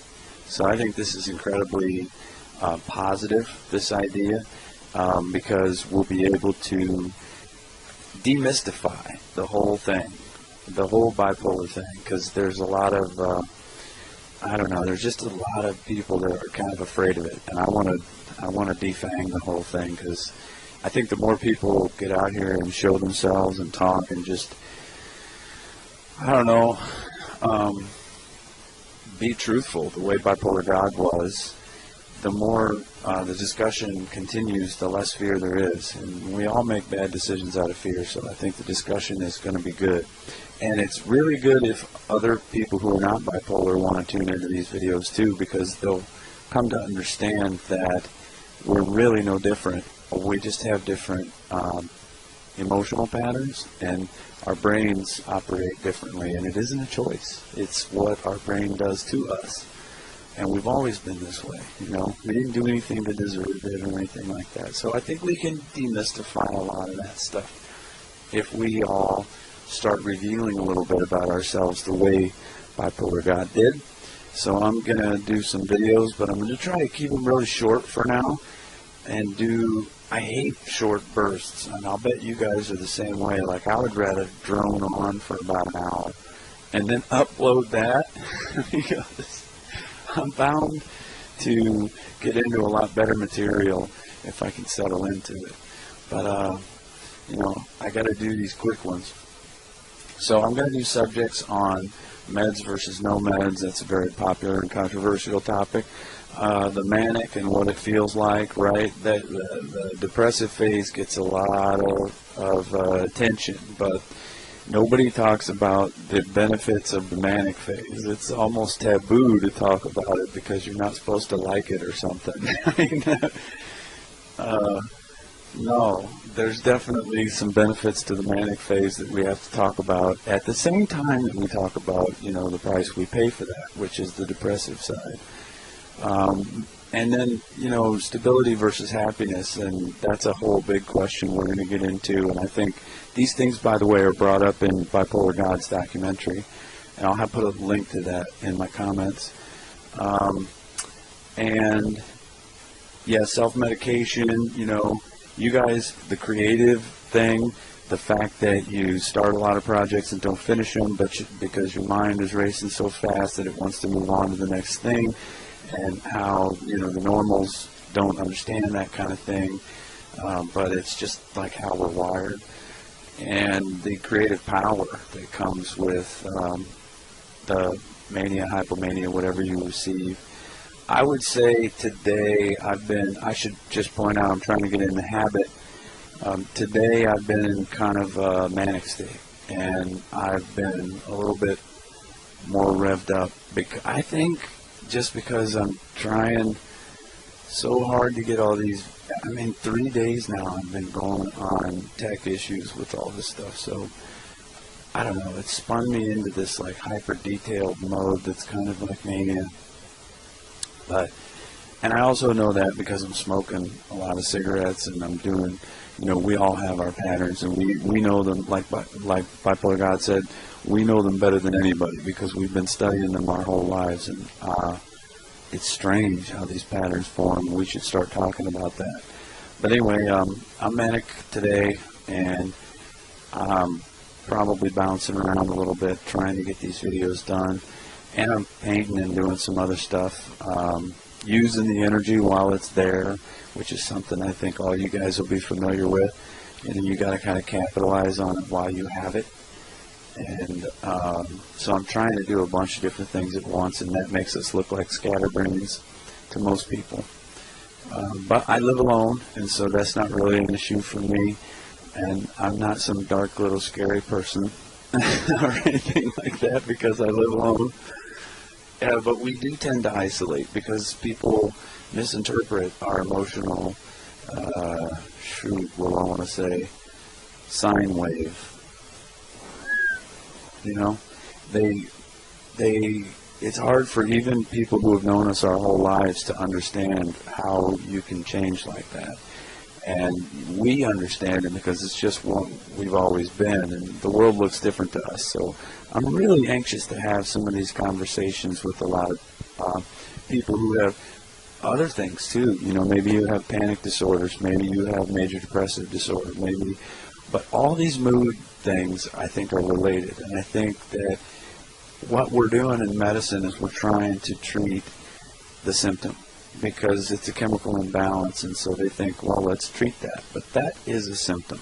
The chemical imbalance is a symptom of something else, which is like an emotional soul level thing, where your outlook has changed, your perspective has changed. You see connections that other people don't see and that you can't explain. And I've got a great analogy for that that I'm going to do in a future video called What Color Looks Like. And it's about perception and about how, reality is not absolute. It goes all the way back to Einstein. Reality is not absolute, and everything is perspective. So sometimes you can't explain to people what they can't see.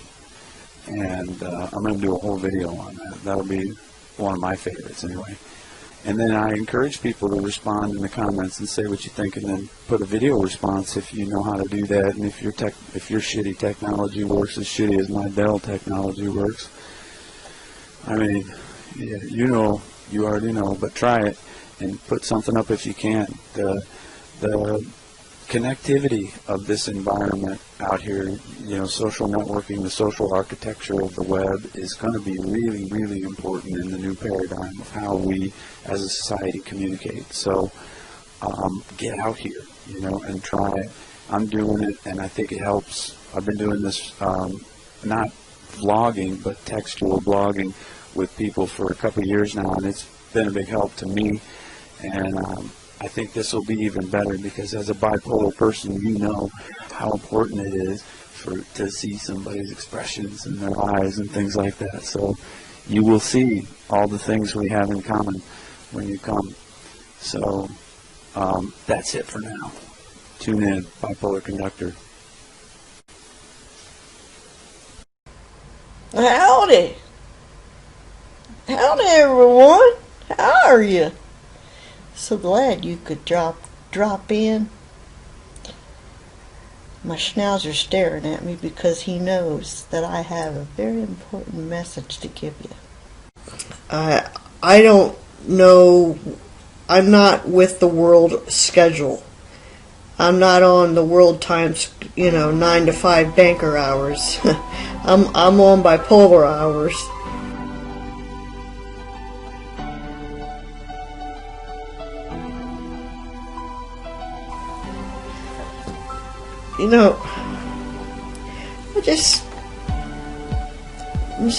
I just wanted to say, I think it's really commendable. I think it's real commendable for you bloggers out there with bipolar, to come on here and be real.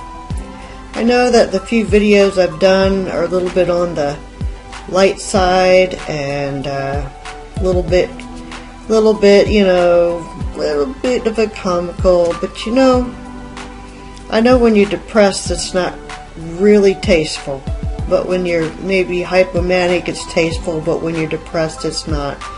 And I know we can't, comedy can't always, well, I don't think it's comedy, but whatever it is, isn't always what you need. But I want you all just to know that if you got something you need to say, if you're feeling bad, you're feeling down, I want you to know that I'm just one of the people out here in the community that you can come to. And I know that may not look like I'm really real, but I am. I'm very real.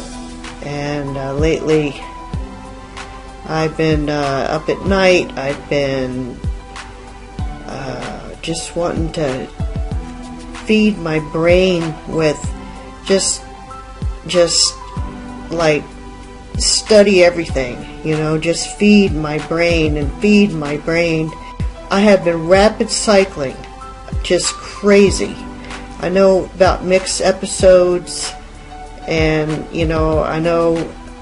I kind of know when that's going on because I can laugh and then I can cry, probably in the same paragraph, but this rapid cycling of spiking high, especially at night, and then just spiking low during the day, and there's nothing I can do to get out of it except sleep. Sleep is so screwed up right now that, and it is just, it's so unpredictable. It is unpredictable when I sleep. It's unpredictable when I can go to sleep, when I can have some time where I'm not sleepy. I don't know what to expect. I can't plan anything. I'm isolating a bit, like many of you. I'm just like you, and I just want you to know that. And I'm wanting to do a little bit more of you know, serious kind of blogs, but I'm wanting to open up my blog, my channel. Subscribe if you wish. I want to be here for the community out there. There's a lot of you out there, and I hope maybe I can help you some, and I know that you've helped me already. I haven't been on very long, but I'll be glad to do what I can do, even if it's just listen. And I'd like to just thank all of you for being real, being yourself, being real, you know, coming out and saying things that are difficult. Most people without bipolar don't understand that, don't understand, you know, just how much we struggle. Anyway, I just want to say, you know, take care, everybody. I'm here, and don't forget, I think it's great that we can communicate with one another, because sometimes there isn't anybody else around. This is longer than I wanted, so anyway, take care, everybody.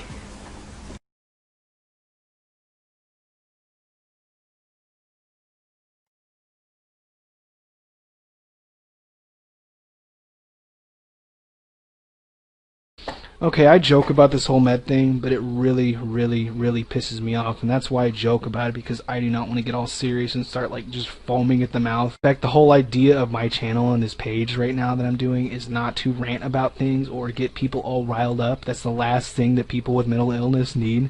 It's actually, I'm actually trying to get people to kind of talk and discuss things and like share ideas of what works for them and stuff like that. If you take meds and you don't agree with me, you're not going to change my opinion. This is video number 14 in a 13 video back-to-back type thing I've been doing, because just it felt right. I could feel it in my heart.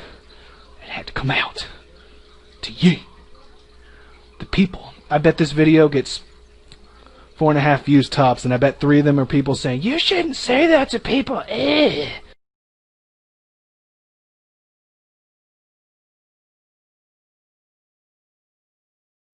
Oh, it's me again, Fabio Cortez, and today I'm going to be talking about how to deal with bipolar mania.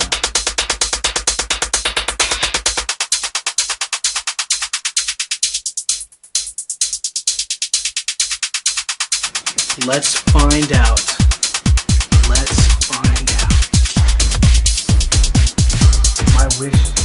My wish has finally come true.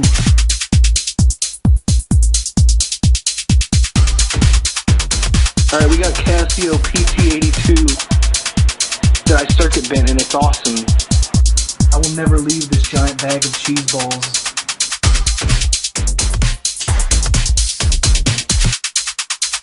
This device is amazing. It has powers beyond the human imagination of what it can comprehend. You think I'm crazy because I live in a giant bag of cheese balls? All I can tell you is that you're just jealous. You're a hater.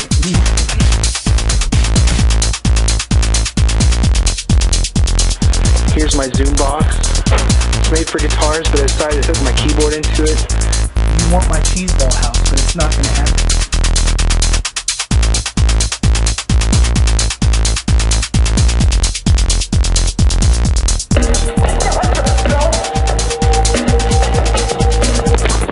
God damn it.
how to deal with mania. I'm going to say this is also going to be the do's and don'ts of mania. Actually, I'll make a do's and don'ts of mania next video. This is going to be how to cope with mania, stop it dead in its tracks. Anybody who watches my videos already knows what I'm going to say about this, and they probably aren't very fucking excited about it. If you are getting overly manic, calm yourself the fuck down before it gets out of hand. Use some fucking willpower. Ground yourself. Do something to chill you out. But don't just sit there and go, I'm getting all manic and I don't know what to do. Why? And don't sit there and be like, oh, I like being manic. Because it's fun as fuck to be manic. But no, you need to control yourself. Learn how to control your mood before you decide, oh, I want to be manic. Because I want to be manic can lead to, oh, I'm having fun, and oh, I'm partying, to, oh, I'm making a fucking asshole out of myself, and oh, I'm doing a bunch of reckless, stupid bullshit, to, oh, I'm not even going to say what I was thinking out loud. You can control your mania. If you feel it coming on, you can stop it. I used to self-medicate with pot for years, 3 years, and it worked. It worked amazing. But just like any other medication, it stopped working. Do I suggest self-medication? I have a respect for self-medication. I do. If done right. I don't think there's actually any right way to medicate at all for bipolar, be it, going to see a shrink or trying to do it yourself. I really don't. Yes, I have respect for bipolar people because we do a lot of stupid shit, but we do a lot of stupid shit because we're dealing with a very high level of emotions and shit. If you pretend to be like, basically when I get really manic, I actually will get kind of pissed off, because usually, like, it'll happen at night. I'll be like, man, I don't want to be all manic tonight because I'm going to stay up and I'm going to be all crazy, and then the next day I'm going to be like I'm all loopy because I stayed up all night. My mania used to be constant. My mania used to be, and don't say that you can't cope with mania without meds, because it's fucking stupid ass bullshit. My mania used to be ridiculous. There was a time where literally I could go to sleep for an hour, wake up completely refreshed and ready to go the next day.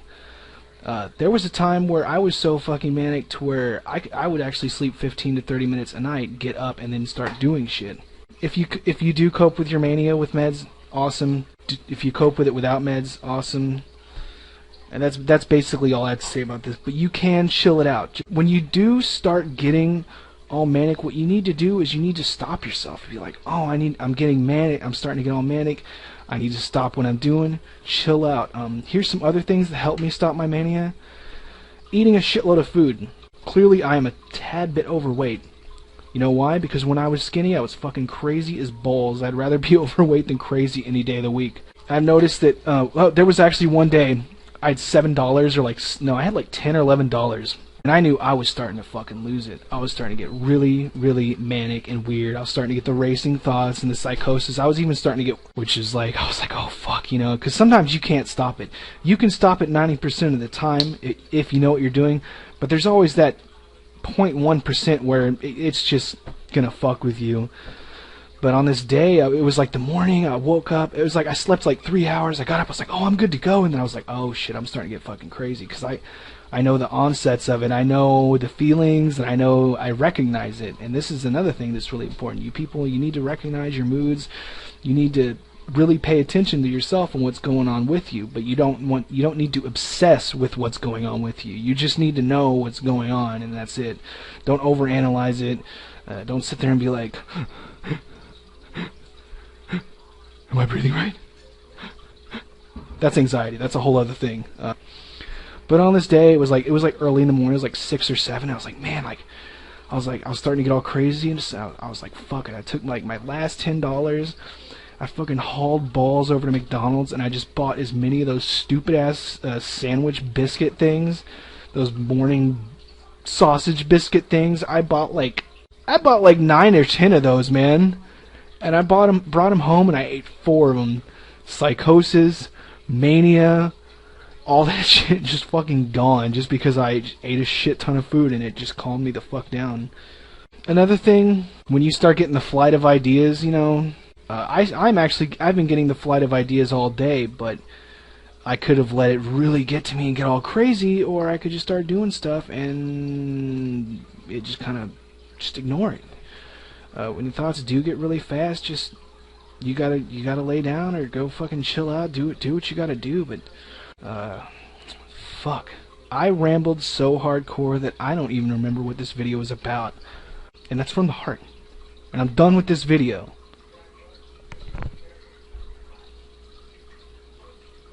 Also, any feedback, go for it. I love feedback. Alright. Hi. I am Fabio Cortez. Welcome to my channel. You're probably thinking, who the fuck is this guy? What the fuck is he talking about? Well, that's a perfectly reasonable assumption to have. I really hate talking about mental illness because 99% of the shit I hear about mental illness is complete horse shit. Anyways, someone yesterday, or yeah, I think it was yesterday, he said that I don't know what it's like to be mentally ill because my mental illness is not as severe as his. And to this is my response. I know exactly what it's fucking like. If anybody knows what the fuck mental illness is like, it's me. I've already been through all this shit. I'm 32 in this bitch. I've already been through the worst of it, all through my 20s. I had all these problems, anxiety, depression, psychosis, mania, and I still have the problems. I said in the video that I did not have the problems. But no, it's not as bad as it used to be. And I take what this guy says as a compliment. I've improved so much that my own peeps can't recognize me as one of them. I've changed that much. That's how much I've improved. And I know that it's possible because I've seen other people improve. When all this shit started happening, well, I mean, this shit happened to me for years, but when it started getting really bad, there were people like, yeah, man, don't take that shit. They tried to put me on those drugs. Those drugs are fucking garbage. And guess what? Those people were right. And I was on the shit when they were telling me that. I didn't stay on it for very long because, I don't know. Call me old school. Call me fucking, I guess I'll just be the weird guy in the bunch. But back in my day, we took drugs to feel good. We didn't take drugs to run away from our problems. And we didn't take drugs that made us feel like shit. You get what I'm saying? If they give you a drug and it makes you feel like shit, how the fuck is it going to do anything to help you at all? That's what people say. They say, oh, I take my Seroquel and I still hear voices on it and I still have the problems, but, you know, it's just not as bad on the Seroquel. It's like, well, why the fuck are you taking it? You're just prolonging your problems. You don't need drugs to heal from this. These drugs, by definition, can never heal you from this. The goal is to keep you on the drugs forever. So you keep seeing the doctor keeps getting, it's bullshit. Psychiatric medications were created to treat a chemical imbalance in the brain, not cure it, to treat it. But here's where it gets even better. Chemical imbalance theory has never been proven, ever, and it probably never will be. And even if it was proven, it just shows that there's something going on, but that doesn't mean that you can't change it by just changing your outlook and moving on and moving forward in your life.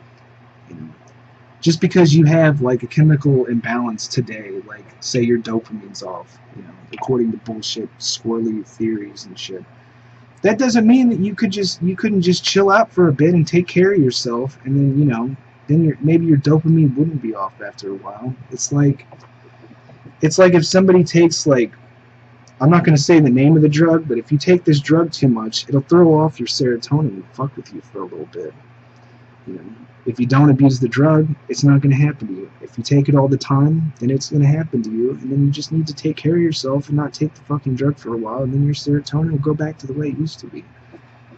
Your mind, your body, your brain, it wants to heal. Let it heal itself. When you take psychiatric drugs, you're running from your problems. It's no better or worse than trying to drink your problems away. It doesn't fucking work. It's just going to make the shit worse. You know? The way I see it, like in the best case scenario, medications are a necessary evil. And 99% of the people I see on medications, I don't think that they even need to be taken. They need to just deal with their problems. They need, like, literally, You need to confront this shit. You need to have depression or anxiety or whatever the fuck it is for so long that you can't take it anymore. To where the only way out of it, the only way for you to like escape it, is to change your outlook and move on with your life and fucking just fix it, whatever the fuck it is. Like, you need to deal with it. I think that putting people on these medications, it doesn't help. In the long term, it doesn't help. It just enables them to be a victim to their illness. I don't consider this an illness. You know what I consider this? I consider this as having an open mind. You have an unbound mind. Your mind can do this. Your mind can do this. It's up to you. When you unlock your mind, you're as only good as the thoughts you keep. And this is the thing that has become true for me numerous times for over a decade. That's how it is. When you unlock your mind, you're only as good as the thoughts you keep. So if you focus on a bunch of negative bullshit, that's going to become your life. If you do things to try to change, it may not work at first. You may have to keep doing this shit over and over, but eventually, if you keep trying to put positive shit in your life, you're going to build a better future for yourself. Is it going to be easy? No, it's going to be really fucking hard. But it's better than just taking drugs. I'll put it this way. For whatever reason, you have been forced outside of the box, and you fucking hate it. You want to go back in the box. You want to be, I want to be like the other people. I want to go back to being like them and being normal. I want to go back to being in the box like everybody else. Well, guess what? The people in the box are fucking followers and tools, and you're destined for something greater than that. So instead of trying to run back to the box and take drugs and drug yourself into being something that you can never be normal, why not just realize that being out of the box is fucking freedom? You have a free mind. Use it. You can see things in a way that other people could never see. It's an amazing thing. You become open to so many more things because you're not in the box. You're not in the fucking box. In fact, there never was a box. There was never a fucking box. And people who were in the box, they can never tell you that. In fact, what I think is weird is that our so-called experts on mental illness are people who have never experienced mental illness for a day in their life. They've never experienced it. How the fuck are they going to be able to give you any advice? They're fucking tools. They're order followers. Psychiatrists are shills for their fucking pharmaceutical companies, and so are most doctors. They're there to give you drugs and to keep you coming back. They want repeat customers. In fact, the pharmaceutical companies are owned by the banks. That's really all you need to know. So is the education system. Pretty much the banks own everything, including the government and the corporation. We're all the bank's bitch. You would know this if you read some shit. Go read a book. In fact, that's another thing I don't get. Most people, they just want to watch TV and, not do anything, and then they want to wonder why, they're getting taken advantage of by people who are smarter than they are. Well, because you don't fucking do anything to improve yourself or your situation. Read a book. Go learn some things. Ignorance is a fucking choice. Especially now. This is the information age. This is not the ignorance age. Yet we still have a shit ton of ignorant fucking people. But you can go learn things yourself. This is how I see it. Learn and execute. Learn and execute. Make mistakes. Learn from your mistakes. Get back up. Keep doing it. Keep fucking doing it. When they tried to put me on the drugs, I couldn't take them. And after that, what happened was I had a manic breakdown. My anxiety got so bad and everything, it just bottled up so bad that, boom, right out of ego. I became delusional, manic, all that stuff. And I learned a lot of things, a lot of spiritual things that I will not share with anyone. But I'm going to say it like this. After that experience, the cat was out of the bag. I already knew. I knew that the psychiatrists weren't going to be able to help me. I knew their drugs were just going to try to... I knew they were just going to try to give me drugs to basically dumb me down into being like everybody else. And I tried the drugs. And the drugs sucked. The drugs fucking sucked. They all sucked. I've tried 11 psychiatric medications, including mood stabilizers, atypical antipsychotics, regular antipsychotics, SSRIs, and I won't take them. They're all garbage. You don't need them. You need to face this. You need to stop taking the drugs and face it. And eventually, it's going to get so bad that the only thing for you to do is to either kill yourself or move forward. The choice is yours. Is everybody going to be able to figure it out? No. No, they're not. Are people who's seeing this, are they going to know what the fuck I'm talking about? No, because most people aren't there yet. Most people aren't ready to hear what I have to say. And this is why I pretty much stay silent on the topic. But eventually, I don't care what you have. I don't care if you have psychosis, mania, depression, anxiety, racing thoughts, intrusive thoughts, pimps, hoes, hustler. I don't care. You know, I'll put psychosis in a different area. But I'll say mania, depression, anxiety, it's up to you how you deal with it. Mania is not a bad thing. You can do in one day of mania what you couldn't do in 2-3 years of therapy because your therapist doesn't know how to help you. Most therapists are fucking lousy. They cannot help you. Most of them are either order followers or they're just listening to you talk so they can get a paycheck. Really, that's what the fuck most of them are doing. Some of them can give you advice. Some of them can give you really good advice, but most of them, I would say it's the therapist's job to, I don't think they're allowed to give you a kick in the ass when you need it, but I think that they should. But I think that they should be able to point you in the direction that you need to go in, and that it should be up to you to execute and, you know, do that. And I'm not saying blindly follow what your therapist tells you, but I'm saying take what they say into consideration. And also, like, most of what your therapist is telling you, actually all of what your therapist is telling you, is shit that you should already be learning about on your own. You know, instead of watching old episodes of Game of Thrones and watching the fucking Golden State Spurs game or whatever the fuck, you know, you should be researching, what do I need to do to fix this? What do I need to do to move forward? This is all on you.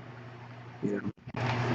And the same thing, anxiety, you know, depression, it happens for a lot of reasons. I know for a fact that chemical imbalance theory is complete bullshit. A lot of this is habit. It's a habitual thing. If you stay depressed for a really long time, you become depressed. If you it's whatever you focus on. You have an open mind. You want to focus on depressing shit, then you're going to be depressed. It's really, the choice is yours. If something fucked up happens outside of your control that fucks you up, it's going to take a long time to deal with that. But eventually, it's ultimately up to you to move on from that. And I know what I'm talking about here because I've had to deal with a lot of really crazy shit in my life. Even after I got better, shit didn't get easier for me. It actually got harder. I look back at the past few years, I've had to deal with a lot of shit. I have a 3-level spinal fusion because I carried like a fucking 200-pound TV down one flight of stairs and up another flight of stairs from like the 2nd or 3rd floor. You know, back when I was taking Wellbutrin, which made me really fucked up. I took Wellbutrin without a mood stabilizer. So if you think I don't know what crazy is, like, I know what the fuck crazy is. I've seen people turn into skeletons in front of me, you know. And I know, one of my friends told me, he said, most people don't come back from this. He said, you're one of the only people I've ever seen come back from this. Like, dude, it's easy. There's no other choice but to come back from it. It's like you're climbing your way out of hell, you know. I know, because I've done it. You know, and for all I know, like, really, I don't know what tomorrow holds. I could get hit by a fucking bus tomorrow, really. Tomorrow's not guaranteed. I can make $3,000 tomorrow. I could make $3,000 in 5 minutes. I don't know. It could happen. I could get hit by a bus tomorrow. Something could happen that makes me permanently schizophrenic for the next 3 months. I don't know. It could happen. But I'm not worried about it. Whatever happens, happens. I'm here. You know, another thing, a lot of mental illness, we hold a lot of fucked up shit from our past and we perpetuate it into the future. Like a lot of people I know with PTSD, for, you know, I'm not just talking about military here, but in fact, I'm pretty much not talking about them at all, but I would say, you know, I know a lot of people with post-traumatic stress that they subconsciously recreate bad situations in their lives, bad things that have happened to them. They subconsciously keep recreating it so they can, like, process it. It's really fucked up. You know, and I was one of those people too. You know, and eventually you realize what you're doing, and then you really have to let go. It's like you have to let go of your past. You have to let go of all of the fucked up things in your past. You know, that's the only way you're going to be able to move forward. You have to let it all go. You can't take it with you. You have to let go. There's no choice. And you can't take drugs. You know, you're not drugs aren't going to help you.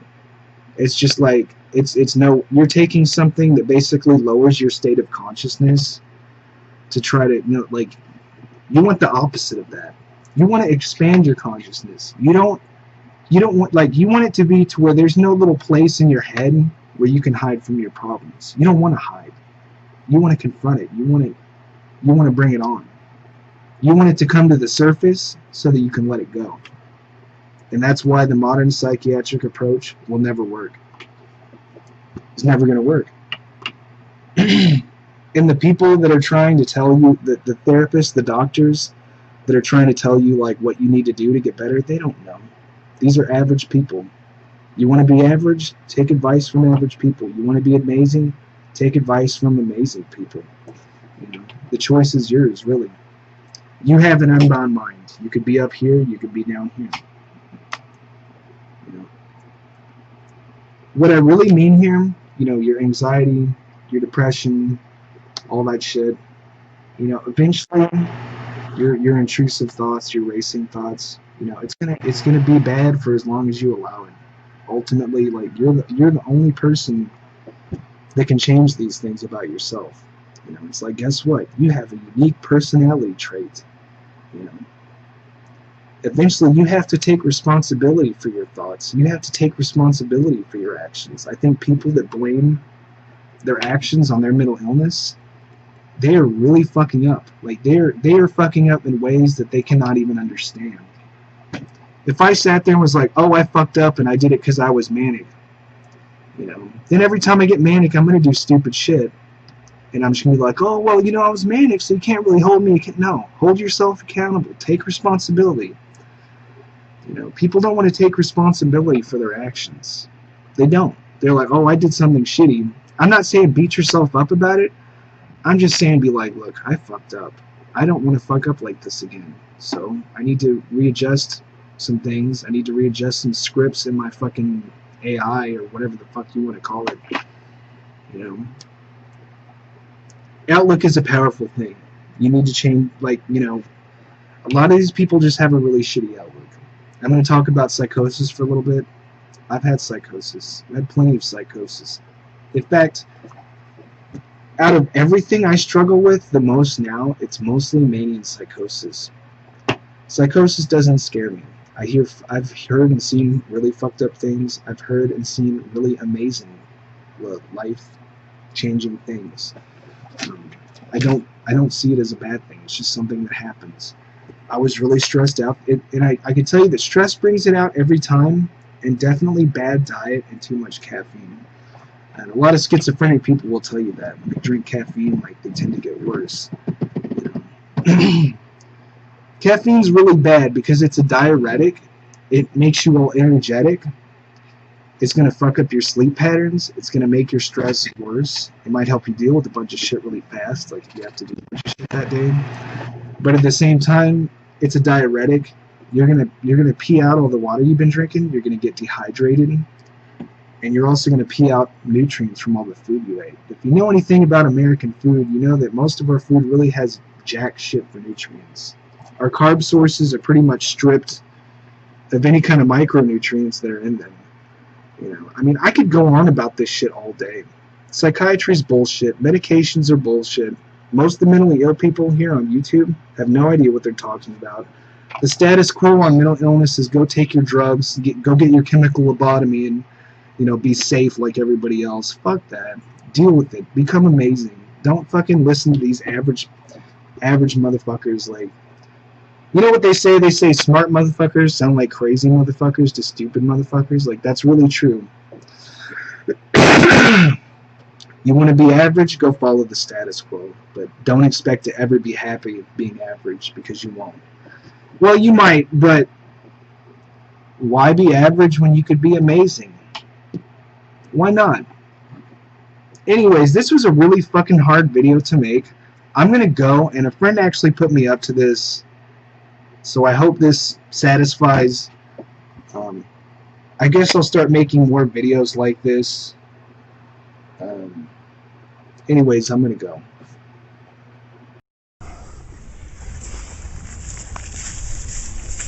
In case everybody's wondering, yes, this is real, and I will demonstrate that right now. That is a watermelon. Sticker to prove it was bought from the store.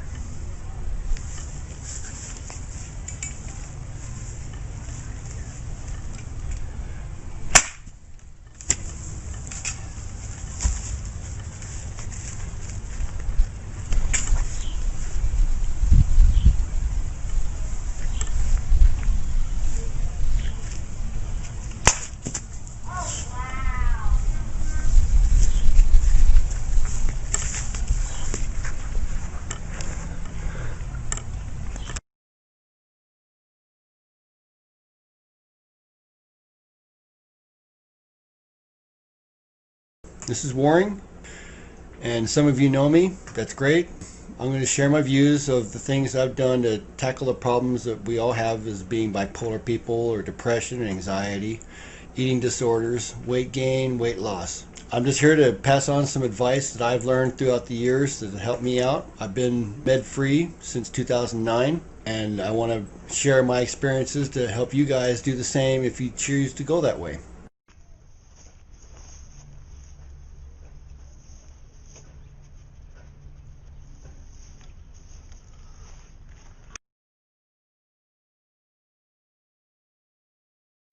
I'll go see the doctor when I want to. I don't need to see a doctor. Sleep is just overrated. It robs everybody of their time. The doctor said if I take lithium, Seroquel, Risperdal, Paxil, Zoloft, then I'll be normal. I'll be like everybody else. Hello? Nobody's listening to me. I'm normal. It's everybody else. Of course I took my medication today. I've got everything under control. With the new prescription the doctor gave me, I can function like everybody else. I've been up for 36 hours, and I feel so alive. I can't help it. I'm bipolar.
Changing our society.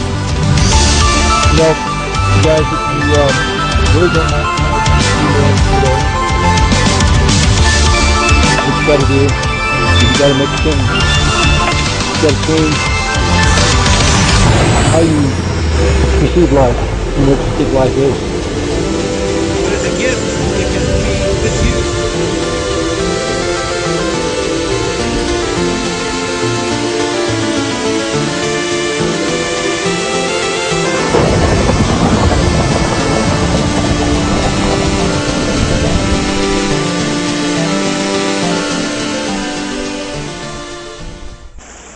And that's the number one thing. You have to feel good about yourself inside. You have to. Once you figure that out, you'll be all right. Okay, guys? Till next time, remember, it's too strong to fight alone.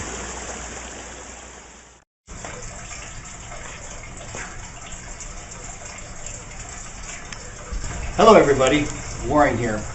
Happy holidays, and I hope the holidays finds everybody in good cheer. It's very easy to be anxious, very easy to be depressed during this time of year because there are so many things going on, family pressures, pressure to buy gifts, pressure to go to parties. Just life in general is a big pressure because everything is all smashed and condensed into one big holiday that ends all holidays at the end of the year, which is called Christmas. During this time of year, it's very easy to get depressed because you have so many things that you want to do, you need to do, and you feel so pressured to do them. You get depressed because you know that you can't do them all and you feel it's your fault. And it's not your fault, but you can't help feeling that way, and that's why you get depressed. And you're anxious because there are so many things to do, and there's either not enough time, not enough money, maybe the gift you want is gone, you can't find it, and the person, that's what they want, that they want that one particular gift, and if you don't get it, you're done. Well, I understand that, and that's what causes a lot of the problems that we have during this time of year. Plus, with the economy being bad, it doesn't help either. And if this holiday season finds you alone and depressed, please don't do anything rash. Don't do anything that would hurt yourself. You will find peace, and you will find happiness eventually. It may not be today, but don't do anything rash. It's not the end of the world.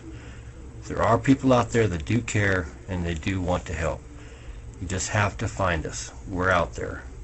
So please, if you feel like you can't go on, please call any 911 emergency number.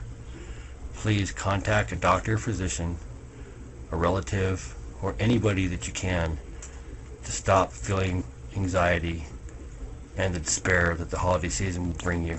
Please find help if you really feel like you can't carry on.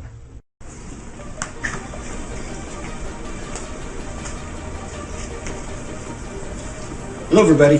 Today we're going to talk about couple things about what bipolar is and centering devices and a couple other topics on bipolar. First of all, bipolar is not a disease. I have seen videos on YouTube saying that bipolar is a disease, it's lethal to you, it can kill you. No, bipolar will not, I repeat, will not kill you. Now, bipolar will make you have thoughts of wanting to kill yourself, and that's why people commit suicide. It's not because they have a disease, they have a mental condition that stops them from having the correct thoughts. Bipolar will speed the brain up to go so fast that you cannot control thoughts that everybody has. Everybody has the thoughts that we as bipolar people have. The difference is their brains have the function of allowing them not to act on those thoughts. That's the difference with us, is we have the same thoughts, but our emotions are at a heightened state of mind to where we cannot control them. So we have the heightened feeling of despair because something didn't go right. We have the heightened feeling of fear because we don't want to be around people. We have the heightened feeling of people talking about us because we have our self-doubts, which are also enlightened to a fact that we cannot control them. Which gets me to my second point. When you're bipolar and you feel those thoughts coming on, you have to recognize those thoughts and stop from having the harmful thoughts. The mania that makes you want to go out there and do things you shouldn't be doing, all the risky behavior, spending money, gambling, having sex with anybody that you can find. It doesn't matter what it is. If it's harmful for you, you have those thoughts. If you can't control them, that's bipolar. Okay? And another thing too, for all you family members out there that are living with someone that's bipolar, or have a mate or a boyfriend or a girlfriend that's bipolar, we need moral support. I repeat, we need moral support. If we don't get moral support, that just brings back the heightened feelings of being unstable. They don't like me. Why do they hate me? I'm so angry about that. Those are thoughts that we have, and because we're at an emotional state of a heightened enlightenment, it eats us up inside because the people around us don't understand. So those of you who are watching and trying to figure out how to deal with a person you know, just tell them every day that you understand what they're going through. And also let them know if you recognize them getting angry for no reason or whatever. Don't go and say, hey, are you crazy? Because that's just going to piss me off and get us to another state of mind which will stop us from being healthy.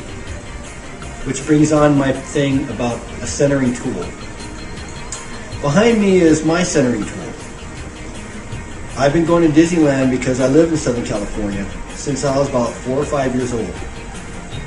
So whenever I feel myself going out of control to where I can't bring myself back to a reality, I have annual passes to this place, so I take a member of my family and myself, and we go spend the day there. That way I can reboot my brain into thinking normal again, because I'm at a place where my mind can recenter itself at zero. You guys can do the same thing. It doesn't have to be here. It could be anywhere. It could be the school you went to, maybe a relative's house, like a grandmother or grandfather that you've been going to since you were younger. Any place where you had fun experiences that you can go back and reset everything. That's why I call it a centering tool. Now, about drugs, medication. A lot of us out there that have just discovered why we get so angry about stuff, and we found out that we've been diagnosed with whatever it is, bipolar mania, whatever you want to call it. You need to have the drugs to calm you down. I'm not saying no drugs. I'm not saying don't take medication. I was on medication. I need to be on medication. If I wasn't on the medication, I wouldn't have hurt myself, but I would have hurt physically other people. So that's why I went in to find out why I was so angry all the time. The meds helped me. They helped me get to a state where I was able to function in society again. But the problem is that our brains, our body, they adapt. Everything adapts. They get used to your medication, they don't work anymore. So you start taking 2 or 3 different medications. After a while, you start taking what they call a drug cocktail. Well, if you have insurance, that's fine, because you're not paying that much. If you don't have to work, then that's fine. You don't have to worry about being drugged out all the time, being like a slug on the medication, because that's what it was doing for me. I was a walking zombie, literally. I had to get off the meds because it was affecting my job. I was lucky enough to have a job to where I was able to take 6-month medical leave and be paid for it. So that's how I was on my journey of discovery of how to fix myself to where I'm not on those meds anymore. And I made that discovery in 2009, and I've been there ever since. And there's a few things that I've discovered on that journey that I want to share with you guys. Number 1, if you have a doctor or a caregiver that is not telling you to eat proper foods, drink plenty of fluids, fruit juices, water, lemonade, and telling you don't stop drinking coffee, don't stop drinking this stuff right here, any kind of energy drink. We do not need this in our brains. This is an accelerant. Our brains are going fast enough as it is already, and then you want to add Red Bull to it, or Rockstar, or 15 cups of coffee a day? That's just helping the brain get out of control. You have to understand that. Yes, coffee is a part of our society. It has been for many decades. You don't need the coffee. I'm telling you right now, you don't need the coffee. Don't. Any kind of drugs that are out there that are not prescribed drugs, marijuana, cocaine, crystal meth, all that stuff is bad for us. It is bad for us. Self-medication is the worst thing you can do. The worst thing you can do. If you're taking meds out there and then you're taking all the street drugs, all you're doing is causing a big street fight inside your brain between those meds and the drugs.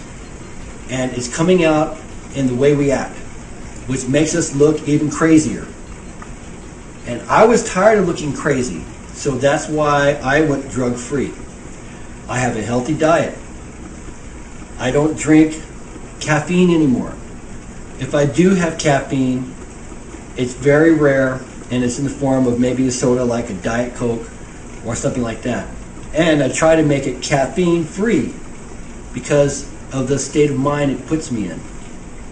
So I know I'm rambling, but I felt that this needed to be said. So until next time, you guys, find yourself a centering tool, exercise, exercise, exercise. And remember, stop drinking this stuff right here. It's not good for you. All right? Till next time, remember, it's too strong to fight alone. Bye.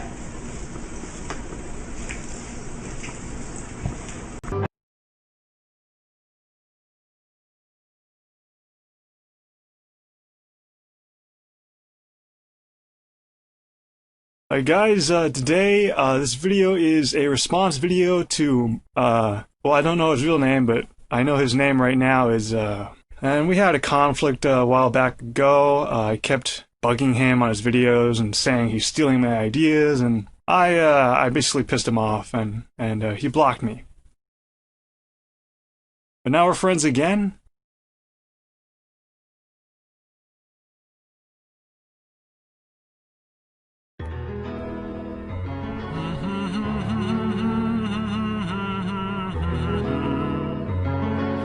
Okay guys, this is a casual guy here. Casual guy, casual talk.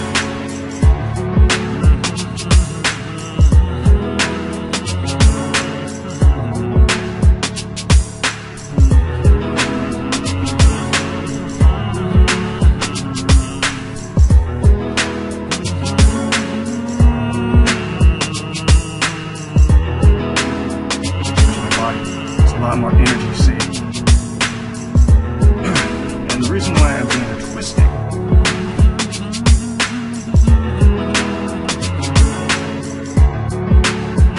how I change how I look.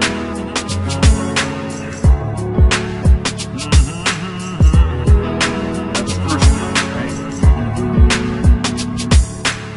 That way. Definitely not. You're gonna wake up, my child. This is not a spiritual video by any chance, even though you may think that it is. This is a dream, and I'm not sure when we'll all wake up, probably at different times, or maybe all together. I'm on a lot of meds here. I'm on Depakote, lithium, Abilify, some thyroid supplement, Cogentin, also known as benzotropine mesylate. But life goes on. This is not about right or wrong, or good and evil. It's about, and always has been about, you.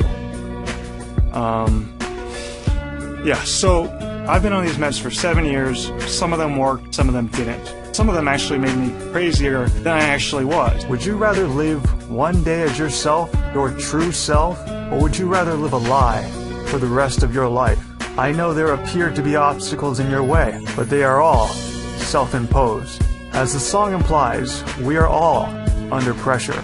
And that is the time when we really start to shine. But now, I'm pretty much normal. My hands are shaky because of the medication. They kind of lowered my dopamine, so I never get high dopamine spikes. I just have no rhythm anymore. I have no movement abilities because my dopamine is always shot dry. Some people see that as a normal thing, but for me, I feel like I lost something. So yeah, I am a 7-year druggie of these big pharma medications, and I do feel like a zombie. I don't remember what it was like to be happy.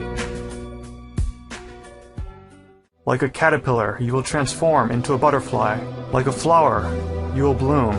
One day, and you will say to yourself, it was all worth it. You'll break the chains of your own self-induced enslavement and realize who you are. Something that could not be described, because that's what you are. Indescribable. I really want to talk about suicide, because I think about it every day. Not really seriously, but I get depressed every day.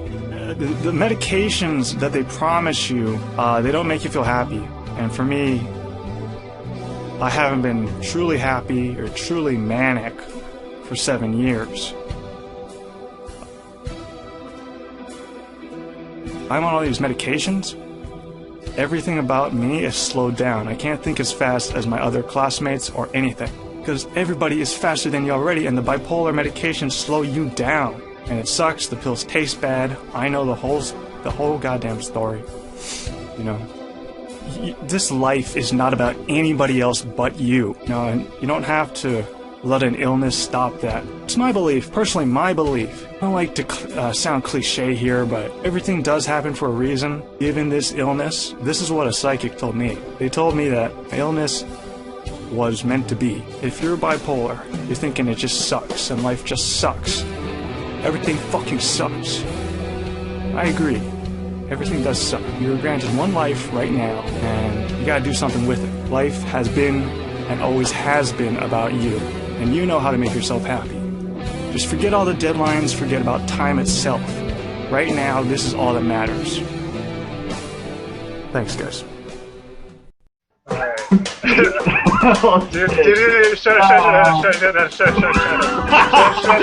the hell up. Your videos are so crappy anyway. This is going to be the best video that you have. I mean, do you have any videos? That are going to be better than this one? Yeah, on the Wild West. This is fucked up. What are we doing?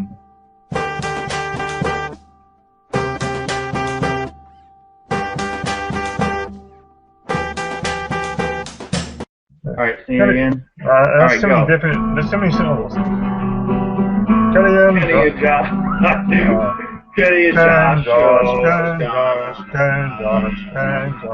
Kenny and Josh show. Kenny and Josh show. Kenny and Josh show. Hey, wait, stop. This is live. Blank page consciousness. I'm not like Spock anymore. He's not like Spock anymore, gentlemen. Folks, ladies and gentlemen, he's not like Spock anymore. What? You raised me young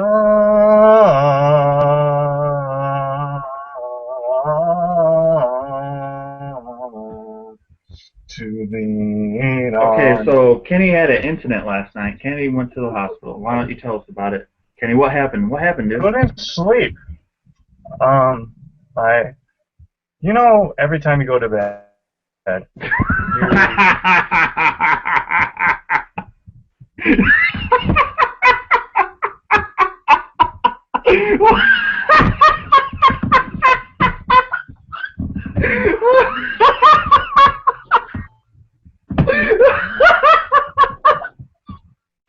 Oh shit! Well, let's okay, start over. What happened last night? Every time he says to me, if you want to get a girlfriend, you gotta stop playing DL2, and you gotta stop. Well, there's a lot of girls in school I like, you know. Just one. And I'm thinking.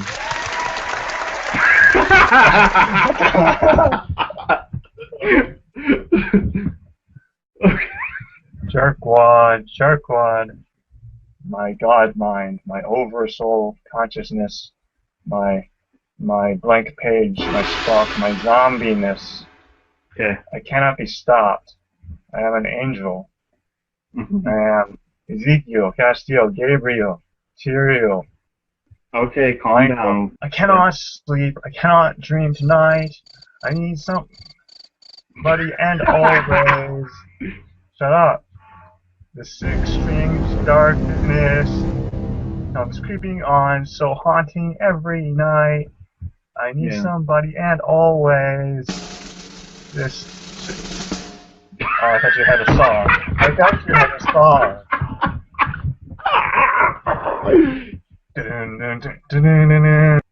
Okay. That song embodies me because, you know, I like a girl. And, alright.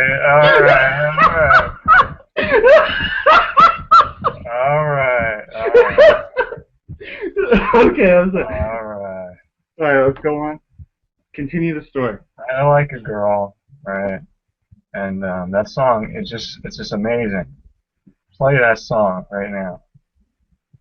What song? Yeah. Hello there, the angel from my nightmare, the shadow in the something from the morgue. I need somebody and always, this sick strange darkness. Will you come home and stop this pain tonight? Stop this pain tonight. I forgot there's 2 choruses, but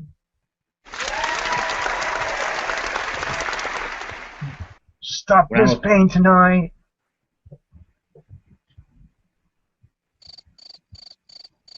How are you doing all these, man? This is the dumbest podcast show ever. So, okay, so why weren't you admitted? What actually happened to lead to the murder? Did you start like yelling or freaking out, or what happened? Nope. I told you, I am an angel. Yeah, I know, but what actually happened to say, okay, I need to go to the emergency room? I went up to my dad. I said, Dad, I can't sleep, and I know Yada Bear is going to hallucinate me and violate my free will.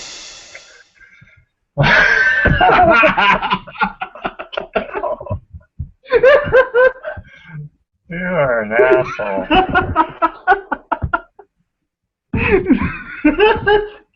Seriously, for real, man.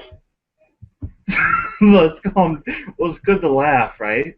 It's good to see you're smiling. Laughter is the best medicine for medicine or something. Laughter is the best medicine.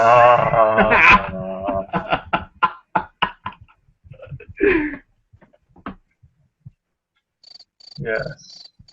I am Spock. We call it the Return of the Angels. No.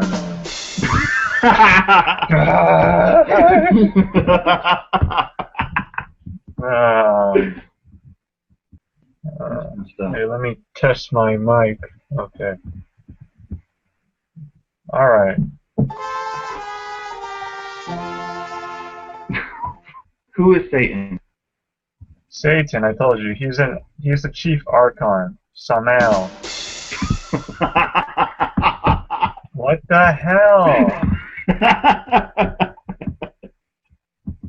Alright, let's get it together, man. Get what together? This whole podcast has been a gobbledygook of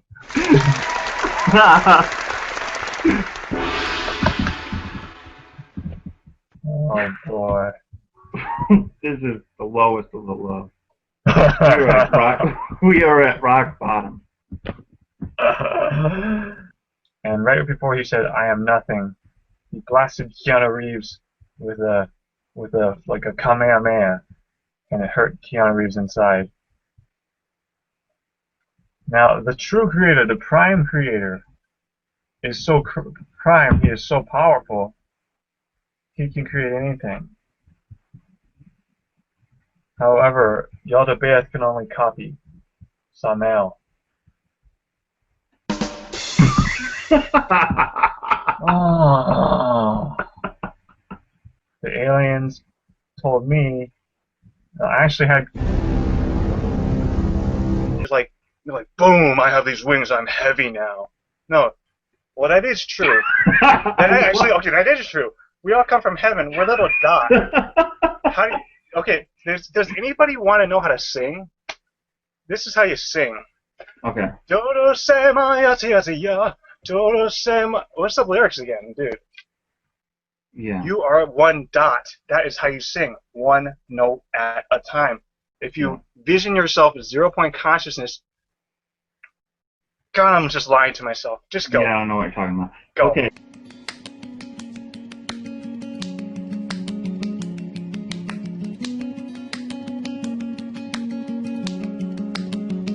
I don't know. I never thought I was an angel, but I did think I was a prophet once, and I believed this volcano was going to erupt on a certain day. That right today. Huh? I was thinking about myself being a prophet right today. I mean, a prophet, Jesus Christ, angel. It's all the same gusto. Or light sider, high above, that type of thing. Well, we're definitely both light side, you know. I think we both definitely fight off the dark side, and you know, obviously. I mean, why do we make YouTube videos? We try to help people. We try to reach out and communicate our thoughts and ideas and all that. Yeah.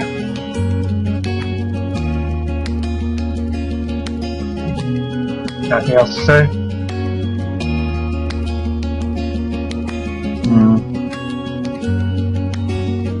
I don't know. I just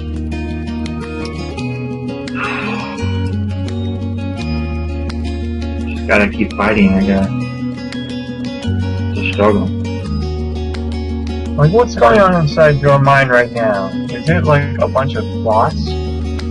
Because I could eliminate it down to one thought.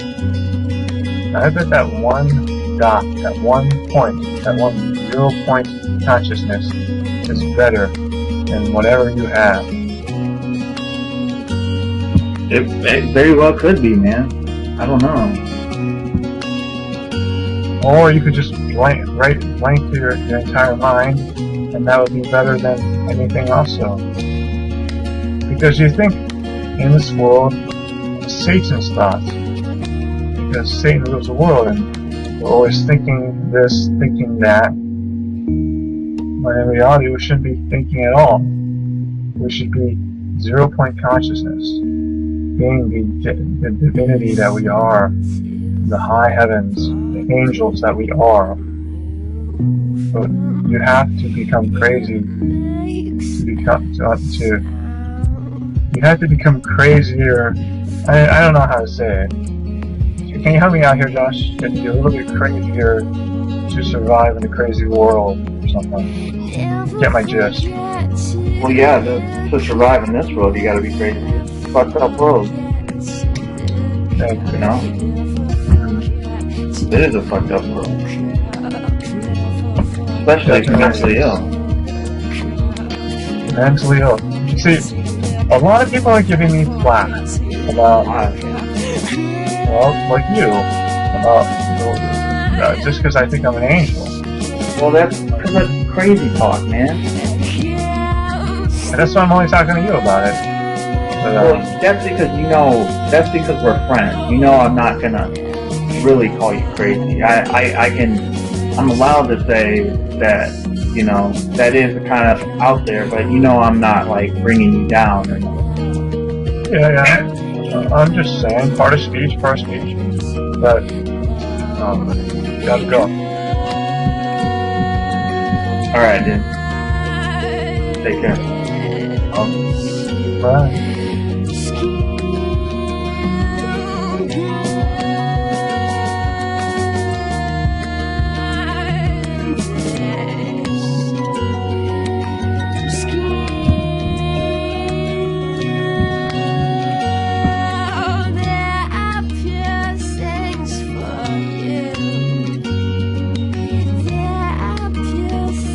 Here we are. In this world, in this life, what are we doing? What are we doing?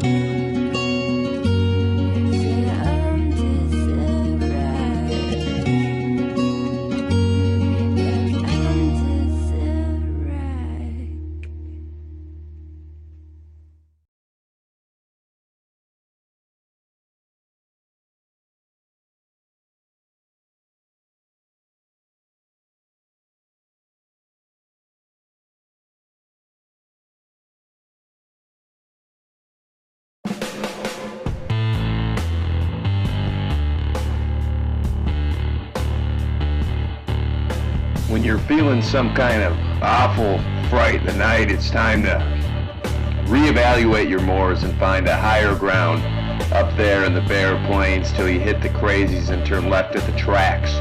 Never looking back, because you know he's out there on the attack. Just prowling like an evil villain, pretending to be your friend, but he's really just a fiend in these dark times. Because when the rhymes stop, and it's just me and you sitting in a church pew praying to the Lord and cursing the other, I've got to forget my druthers that father my mother and send chills to the bones that echo through rods and cones that make up the roads to the ether highs of mad times and quick women that want to suck and leech at the power channels that string like a loose noose around my neck with veins bulging in every which direction. Even though I'm not a strong man, I do have a nice tan and my jaw's tough, so go ahead and hit me in the face. You won't send me to space, brother. I'll look at you in the eye and say hi. Won't you do that again for me, friend, because I didn't even feel it, much less see it. And then I cackle like a hyena as you run off wondering what kind of wild creature you had the audacity to strike in the nose. Go throw on those Bose earphones of yours and crank up the dark side and see my smile on your eyelids extending wider than the Nile. This might upset the bile that leaks in your stomach and send shivers to your toes. Better throw on some shoes and keep running, because I'm coming faster than the Hogwarts Express, you fucking mess. Pick up your bootstraps and go before I trap your soul in my palm and laugh like a maniac hack and slap you on the back, field attack. If this sounds angry and you want to stop, realize, my brother, that I'm about to pop out of the trees and take you out at the knees. It'll feel like 1,000 bees stinging, but they ain't making honey, no, they making mincemeat money. And I'll eat it as I write my next beat and stick a cleat into the fever of life, because when you're battling the strife, it's you or me. And listen, brother, I ain't going down easy. This is the beginning. This is the end. I surrender. I feel out of place, out of sorts, looking for change, and I must prepare. Appearances are being kept up, but there's something brimming, bubbling in my subconscious. Devices, technology, crippling and empowering. Maybe I should just go to the lake, like Walt. I like it. I love it. Going to the street.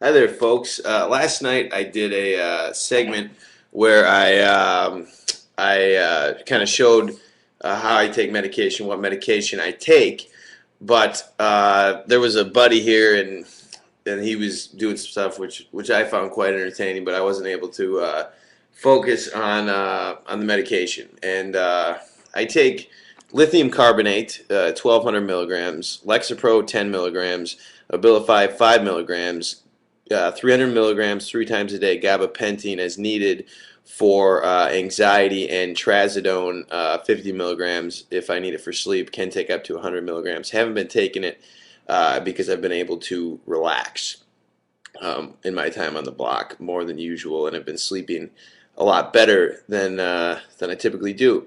So here is the lithium carbonate. It comes in a bottle like this, and I take 4 300 milligram tablets, and this is nice for me to document taking this, just because as a person with mental illness, you have a lot of irrational fears and paranoias, and a lot of times I take my medication, then I'm like, did I take it, or did I not take it, or did I take too many, did I take too few, did I overdose, or I just get all these irrational fears. But as you see there is 4 lithium carbonates there, 300 milligrams apiece, 1,200 milligrams total.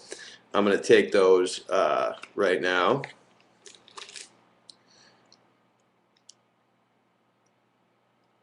There's one down. There's 2 down.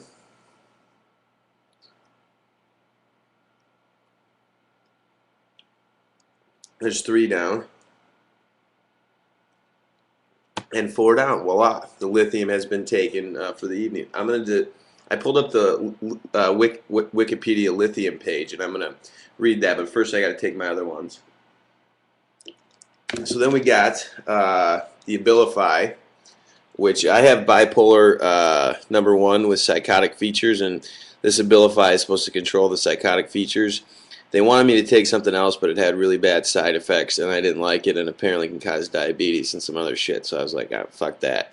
So now I take Abilify, which causes a bit of akathisia, kind of short for wanting to crawl out of your skin, but I don't take a ton of it, so I don't get too much of that. I've had akathisia really bad. It's a terrible feeling.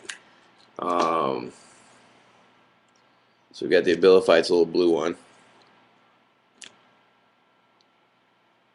And then we got Lexapro, which I'm in a big concern about because I did some research, and apparently antidepressants in general, I started taking this when I was like suicidally depressed. I shouldn't say that word because it scares a lot of people, but I was super depressed after I got a month or two after I got out of the psych ward, so they put me on an antidepressant, and it can cause mania, and they're supposed to be really careful, and my shrink didn't seem to know much about this.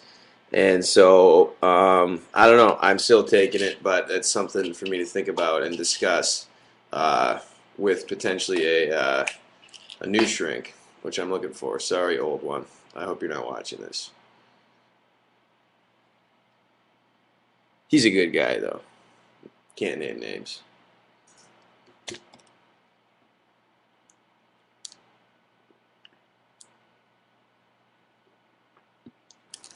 So, I don't have to take the gabapentin. That's only if I'm anxious, and same with the trazodone. So those are kind of the staples: the lithium, the Abilify, and the Lexapro. I'm just going to read about lithium right now. Lithium pharmacology refers to the use of lithium ion as a drug. A number of chemical salts of lithium are used medically as a mood-stabilizing drug, primarily in the treatment of bipolar disorder, where they have a role in the treatment of depression, and particularly of mania, both acutely and in the long term. As a mood stabilizer, lithium is probably more effective in preventing mania than depression and may reduce the risk of suicide in certain bipolar patients. In depression alone, unipolar disorder, lithium can be used to augment other antidepressants. Lithium carbonate, sold under several trade names, is the most commonly prescribed, while the citrate salt, lithium citrate, is also used in conventional pharmacological treatments. Yada, yada, yada, yada, yada, yada. Upon ingestion, lithium becomes widely distributed in the central nervous system and interacts with a number of neurotransmitters and receptors, decreasing norepinephrine release and increasing serotonin synthesis. So I'm just going to give the cliff notes here. Lithium treatment is used to treat mania and bipolar disorder. Initially, lithium is often used in conjunction with antipsychotic drugs, as it can take up to a month for lithium to have an effect. I was first put on lithium when I was hospitalized last July. Lithium is also used as prophylaxis. A lot of these words are tough. Prophylaxis, I don't know, for depression and mania and bipolar disorder. Lithium is sometimes used as an augmenting agent to increase the benefits of standard drugs used for unipolar depression. Those who use lithium should receive regular serum level tests, so you got to get your blood drawn, and should monitor thyroid and kidney function for abnormalities. As it interferes with the regulation of sodium and water levels in the body, lithium can cause dehydration. So that's why I don't drink anymore of that, and I, usually can't control myself when I do. Side effects. The average developmental score for the lithium-exposed group of yada yada. Lithium is known to be responsible for significant amounts of weight gain. I haven't had that problem. I'm trying to put on weight. I think it's because I smoke so many damn cigarettes. It increases the appetite and thirst. May cause more depression than before with suicidal thoughts and actions, and reduces the activity of thyroid hormone. Lithium is well-known cause of downbeat nystagmus. I didn't know, but what is that? The nystagmus may be permanent and require several months of abstinence for improvement. So they don't really explain that. I don't know what the hell that is, but that just kind of scared me. Lithium is also a teratogen, causing birth defects in a number of newborn babies. You can overdose on it. It's fucking scary taking this shit, but apparently it prevents me from going back to the psych ward. So, Well, yeah, now I'm a little distraught, but that's lithium for you, I guess. That's a review of lithium. It's been around since like the 60s or 70s to treat bipolar disorder. I'm hoping they come out with some magic bipolar pill, but until then, the folks who have bipolar 1 are generally on lithium or Depakote. We will go into a study of Depakote sooner than later. But medication, I've been taking it for 3 or 4 years. It's just become a part of my life. I take my meds before I go to sleep. Half the time I'm like, why in the hell am I doing this? But I keep taking them. I'm thankful for them at the moment because I think if I wasn't on them, I'd be, extremely manic because I'm a bit hypomanic, although it's hard to tell because a lot of times I'm just over-caffeinated. Bipolar people aren't even supposed to drink caffeine, but I'm getting pretty tired. I've been sleeping well. I think I'm going to go to bed pretty soon. Friend or two might stop over and play some music. We will see. Wrapped up day 12 on the block. We're going into lucky number 13 tomorrow. Hope all is well in your life. Sorry about the previous video. The sound wasn't working on it, but I'm sure I didn't have anything too important to say. Signing off, Nick Hansen, Johnny Butters, American Narcissism. Have a great night.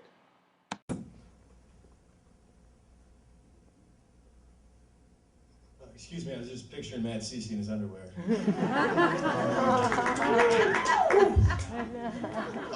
Yeah, I'm a little bit, my chest is really pounding. I don't know if it's that good coffee or what. I'm a little nervous. I've talked to my camera a lot about mental illness and bipolar disorder. I haven't, and my shrink, of course, but I haven't talked to people, a bunch of them. So I guess I just kind of want to give an overview of what bipolar disorder is, and then follow it with just a little bit of my experience, because kind of my worst time at this, when I was hospitalized was during the filming of Lamb and Fuse, kind of midway through, which wasn't great timing. But bipolar disorder is a brain disorder that causes unusual shifts in mood, energy, activity levels, and the ability to carry out day-to-day tasks. Symptoms of bipolar disorder are severe. They are different from normal ups and downs and can lead to damaging results. Lost relationships, and suicide, which is a scary thing, and which Jessica talked quite a bit about. In the late teens to the early adult years is when bipolar kind of comes into fruition. That's kind of tricky because you don't feel like the same person you were when you were a kid when this stuff starts happening. You feel completely different, and people, who knew you then, you feel like they don't know you now. So it's pretty bizarre. It is a long-term illness with no cure. I'm waiting for the magic bipolar pill to come out. It should be available in 2030. But it's got to be managed. It's characterized by mood episodes. Manic is one side, and that's, you feel high, jumpy, wired, fast talking, little sleep, engaging in risky behavior. And then there's the depressive episodes, which Jessica covered very well. And within the mania and the depression, there's a varying amount of degree of severity. With mania, it can range anywhere from psychotic, which can include hallucinations and delusions, to hypomania, which is more of just an elevated mood. I've been reading this book called Manic Depressive Illness by Kay Redfield Jamison. You might have read her book, The Unquiet Mind. It's kind of she's the foremost expert on bipolar disorder, and she also happens to have it. And these are just a couple of passages I picked out. Manic depressive illness magnifies common human experiences to larger-than-life proportions. So it's not that you're experiencing different emotions from other people. It's just that you're, at times, experiencing them to a greater level of severity that can make day-to-day tasks difficult. To those afflicted, it can be so painful that suicide seems the only means of escape. 1 of every 4 or 5 untreated manic depressive individuals actually does commit suicide. Principally, it was the discovery of lithium that galvanized the treatment community, instilling new hope among clinicians, their patients, and the public. This is kind of my favorite one. It's biological in origin, yet psychological in expression. So it's pretty crazy that there's just these little neurotransmitters misfiring in your brain can contribute to all these, in mania, outlandish behaviors, and in depression, you know, badness. Even lay observers may recognize that the illness is at times accompanied by periods of creativity, productivity, and high energy, but at other times by profound fatigue and apparent indifference. Finally, the lethal nature of this illness cannot be overemphasized. It is true that 60% of, about 60% of people with bipolar disorder do suffer with a commingling substance abuse problem. I'm no different, I'm in the majority there, but not anymore. So just to kind of get into my technical diagnosis, I have bipolar affective disorder #1 with psychotic features. I kind of cringe a little bit at the psychotic features part because it makes you, you know, psychopath or whatever. But basically it just means when I was really manic, I was hallucinating, delusional, thinking I was Jesus Christ, thought I was building $1 million empire, that kind of thing. Pretty standard everyday fare.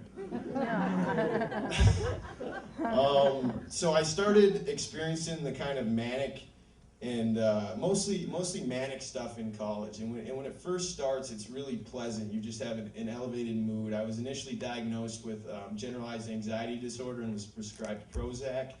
And if you're just taking Prozac and you have bipolar, it can bring out these manic tendencies that exist, but maybe would have waited a little bit to come out. And I definitely started having that, and I was just very elevated, and it didn't hurt though as much then because I had tennis and school to keep me busy. I shot and acted in 2 features in college, but it led me to kind of crazy ideas, you know, starting underground fight club, taxi services, started filming myself all the time, which is how this Johnny Butters thing originated. And Johnny Butters is simply my manic high alter ego. It's when I don't really feel like me, and that's Johnny Butter. Yeah.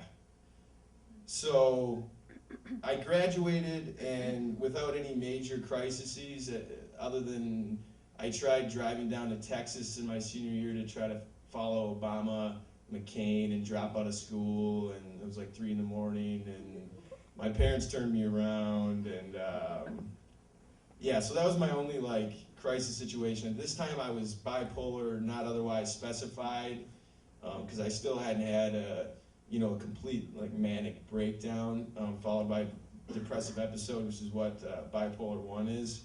But I then graduated, and I was really, struggling. I was kind of just floating through. I was working on a lot of film stuff, but kind of just really struggling.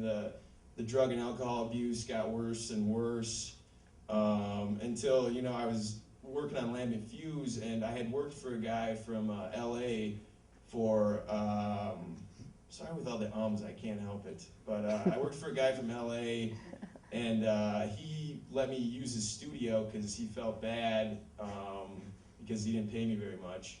And so I had this huge studio, and you don't want to give a guy in a manic episode a huge studio to just play around in, and it kind of turned into the Truman Show in there. With a lot of the people, from the cast and crew made their way there a time or two, and maybe more than a time or two. And I was hiring bands that I didn't have money for. I was sleeping an hour a night, at maximum. And I really thought I was building like $1 million empire. I truly believed that. And one morning I, woke up and I just started thinking. I started writing and writing and writing. And at first I thought I was supposed to play Jesus Christ in the story of the Bible. And then I thought I was Jesus Christ. And that lasted for quite a while. And then, my parents showed up out of nowhere. And because they got some calls from some friends that I greatly appreciate for calling them, and said, Nick's kind of going a little off, and they said, you're going to the hospital, and I ran up the street, started making calls to get out of the country, and Eventually, you know, with a couple people who are in this room right now, and I'd like to say their names, but you know who you are, and I don't want to embarrass you or call you out, but Evan, Bjorn, et cetera, just guys who, guardian angels, you know, who are all over during this whole thing, and Matt, I can't ever thank him enough, because I ended up in the hospital after I had 4 scenes, and I don't know, I was about halfway through shooting, and he easily could have found another actor, but not only did he keep me, he visited me in the hospital. Zach Nelson, the DP, who's just been in my corner since I met him on his short film, visited me, and so many people, and I couldn't have, you know, and that's the thing that I feel so lucky about. Yes, I've got bipolar disorder, but I've got so much support. It's crazy, and you got to feel for the people who are homeless or can't afford medication. Those are the ones who are really, you know, at risk for not getting better and not recovering, and that's something I'd like to kind of talk about. You know, I got out of the hospital and things were pretty good. I was still manic. I was on lithium now though, so things kind of started settling down. And then out of nowhere, I just got really, really depressed. You know, what goes up must come down, and I couldn't get out of bed. A lot of suicidal ideation, and once again though, the family, the friends, and I kind of, all of a sudden, my shrink kept telling me, you're gonna get better, and then one day I was like, today I don't feel completely hopeless, and then the next day was a little better, and the next day was a little better, and the next day, and now here, it's pretty good today. And so I guess what's important for me is, you know, acceptance. It took me a long time to accept that I had bipolar disorder. It took, you know, after I got out of the hospital, I still didn't really, I'm like, well, maybe it was just, you know, who knows. And then when I got really depressed, I was like, well, that happens. And finally, I was just like, I've got this, you know, so quit pretending and just do something about it. So, you know, I take my meds, I go to see my psychologist who helps me a lot, just learning how to be in tune with myself, you know, how am I feeling right now? Am I up? Am I down? What do I need? You know, something that I was too busy to do before, too high or too whatever. And that brings me to another point. You know, sobriety is absolutely crucial. The fact is, I love being high, but I can't, you know, it's just, I can't lead a productive life that way. And so that's the number one thing for me, is to stay sober. And with that, good things will happen. Without it, you know, it's gonna go to shit. Lithium compliance, I wrote that down, I don't know why. I gotta take my lithium. I'm wrapping up. Trying to kick the cigarettes and coffee. Those are my 2 addictions now.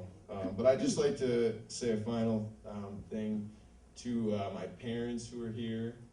I'd just like to thank them so much, because I have the opportunity to do it here. I've kind of put them through hell, and I don't know, we made it. So thank you, and I'd like to close, and thank you all so much for coming, and I don't know, I just, I feel the love in this room, and Hunter S. Thompson said, my favorite quote, when the going gets weird, the weird turn pro.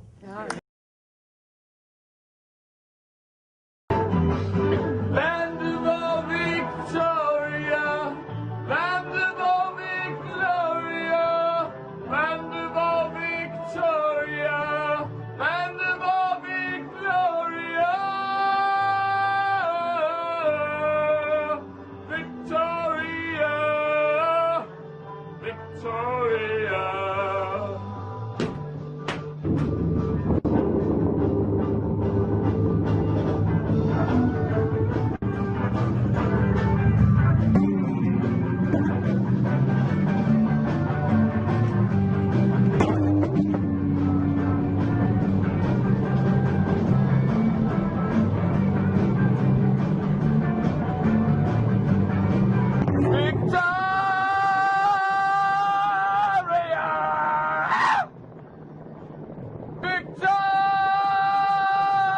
Victoria!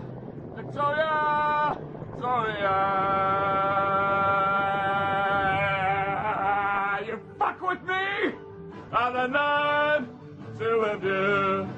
to adore, to boggle, Singapore, to adore. From the west to the east, from the rich to the poor, Victoria for them all. Victoria! Victoria!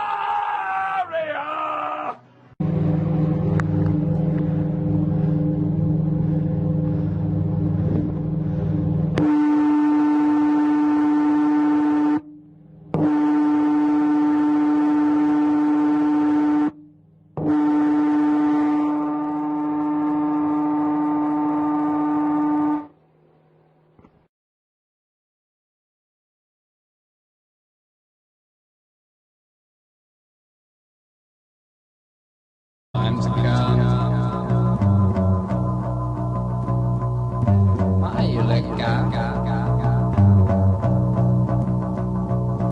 What's this place anyways?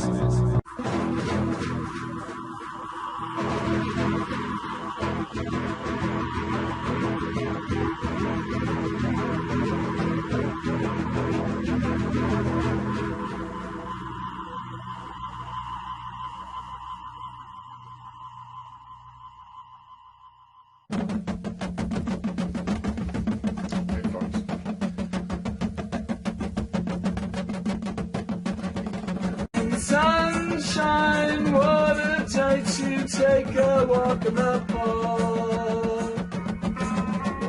Ice cream, daydreams till the sun then comes a blanket of stars.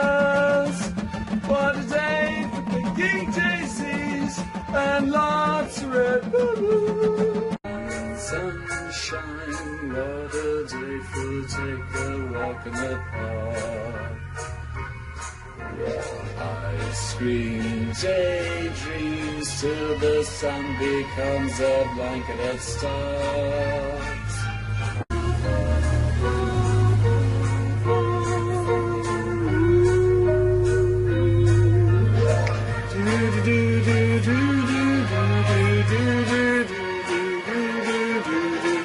La la la la la la.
To tell you about the void I am entering in any great description. I haven't had the knowledge, but the sense that I have to tell you something about heaven and existence.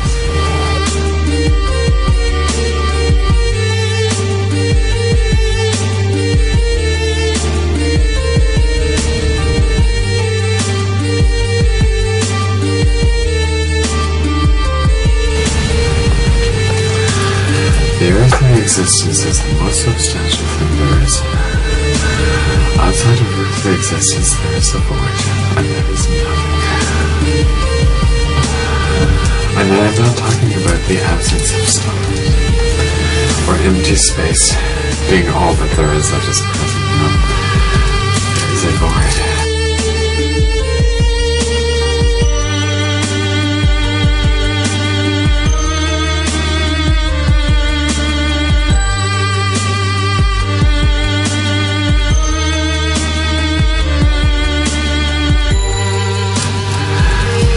Non-existence, and there is nothing there. Now I'm entering into the void. more rapidly than I had anticipated.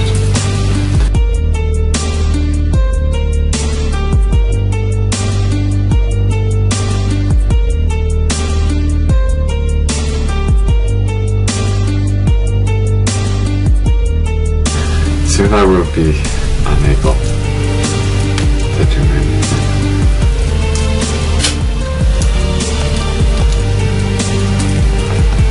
Therefore,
looking at this, the problem of the video that I'm shooting right now. Music or no? I think not. Don't want music.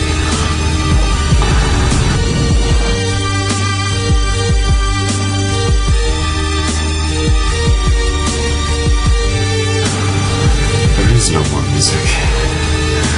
Indeed, the music in my head right now is the opening movements of frequency. It is interesting that in my final moments of one form of existence, I have used my own ambient music as the form of the template to hold myself together.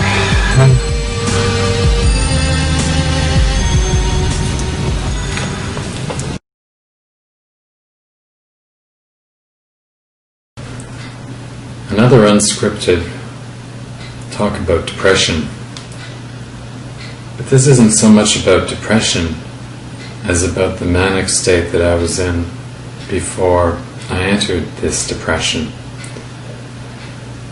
Now, the reason why I think it's significant is because several of the YouTube videos that I made in the months of November and December,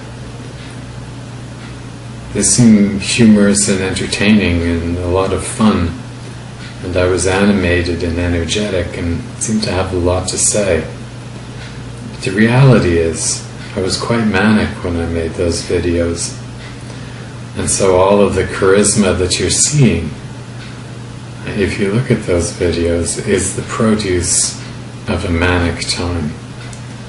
And looking back on it, I'm also reminded of some of the things that I was thinking about, which I took quite seriously at the time, but obviously were again the product of manic thought.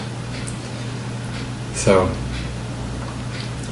these are the manifestations of the illness, and I suppose the danger of the illness is that your thinking can become quite deranged while you're manic. Quite possibly you can become, you can similarly suffer a sort of derangement and depression. And that is the realization of the prison sentence that I am in. And that is the experience of depression. Not pretty. I guess if you're trying to understand it, well, this is what it's like.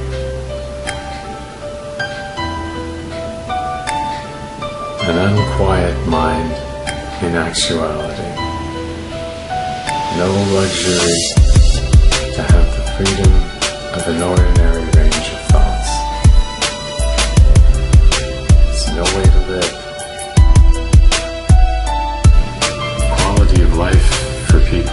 bipolar illness and depression. Just, similarly, the quality of life for people with schizophrenia, it just gets so low. And yet, these people persist. They don't die. They keep on keeping on. They have nothing. They may end up being homeless. And yet they persist. They keep on keeping on. That's really something. I'm already on the verge of falling through the cracks in the system. At the moment, I don't have a psychiatrist. I'm getting my prescription filled by a GP. But, if there's a shortage of psychiatrists, some people just get left off the list. And I think at the moment, I'm starting to be one of those people. So, my concern is that, when I fall off that list, there's nowhere else for me to go. I'm off the list and I'm out of luck. In effect, I'm removed from the attention of the system and literally start to fall apart, disintegrate, miss appointments that are vital, and basically end up in a worsening situation. Well, that's the reality of depression for me at the moment. It's a disintegration and basically an uncertain home base, no structure, no supports. What happens when you've got no supports? Basically, you just become a statistic. Well, here I am on the way to becoming a statistic. Far from there yet. But, looking over my shoulder and saying, yeah, that looks like a real possibility to me, that I'm just going to become a casualty of this illness.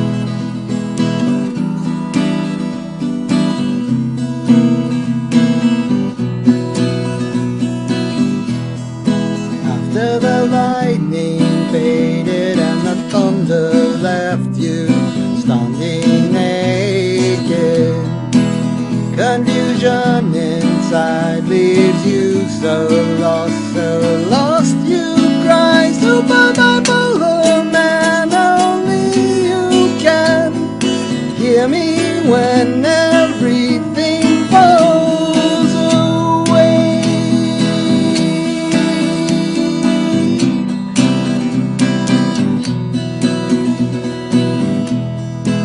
Misery's company brings happiness in violent ways.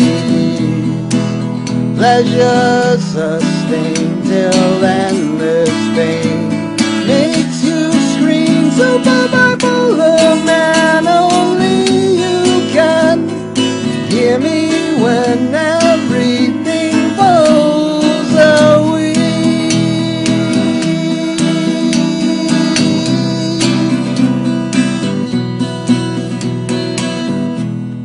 Silence in drowning wells, graveyards filled with silent hells. They're inside your head, the laughing and the screaming dead. Super bipolar man, only you can hear me when everything falls away.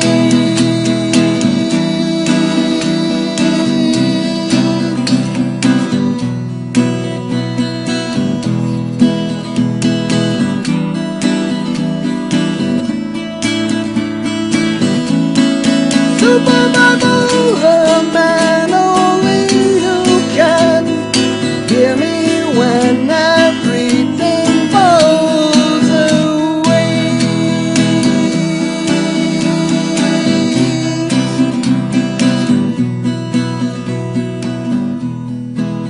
And the drugs take hold to soothe the twisted, tortured souls. But you can't control when lightning strikes and thunder rolls. Super bipolar man, only you can hear me when everything falls away.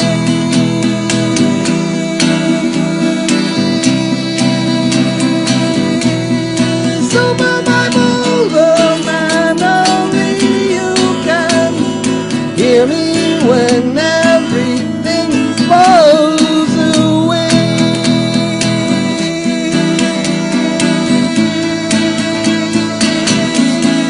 Super bipolar man, only you can hear me.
Ladies and gentlemen, hello. My name, at this juncture, is without a doubt Johnny Butter. Am I insane right now? Would society deem me insane? Yes, I admit that.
I'm claiming I'm an artist, I'm claiming all this, but you know what, maybe I'm just mentally ill.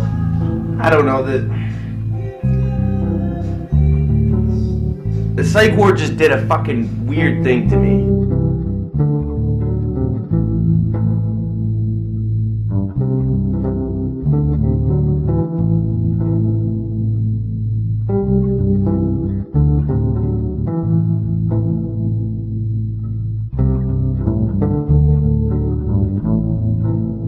That is mental illness, and for me, I still struggle with even admitting that I have bipolar disorder. I'm like, well, what if it's just some big mistake? You know, what if it's just garbage? You know, what if I'm just wired a little differently? You know, and that's something that I struggle with on a daily basis, and think about and wonder, you know, should I quit taking my meds? But I don't want to end up back in the psych ward, you know. And I think that's the kind of danger, the kind of feeling you know, that you get once you've been to the psych ward once, you know, it's like you're one step away from going back if something goes bad. And so I don't know, I guess in this whole Johnny Butters American Narcissism project, my ultimate goal is to connect with people. You know, I have this great need to connect, and I think that's where a lot of dissatisfaction comes from, is that I struggle to do that. You know, I want to say to other people with bipolar disorder, you know, I feel you. That's what I want to say, and I want to say to people who don't have bipolar disorder, this is what it's like.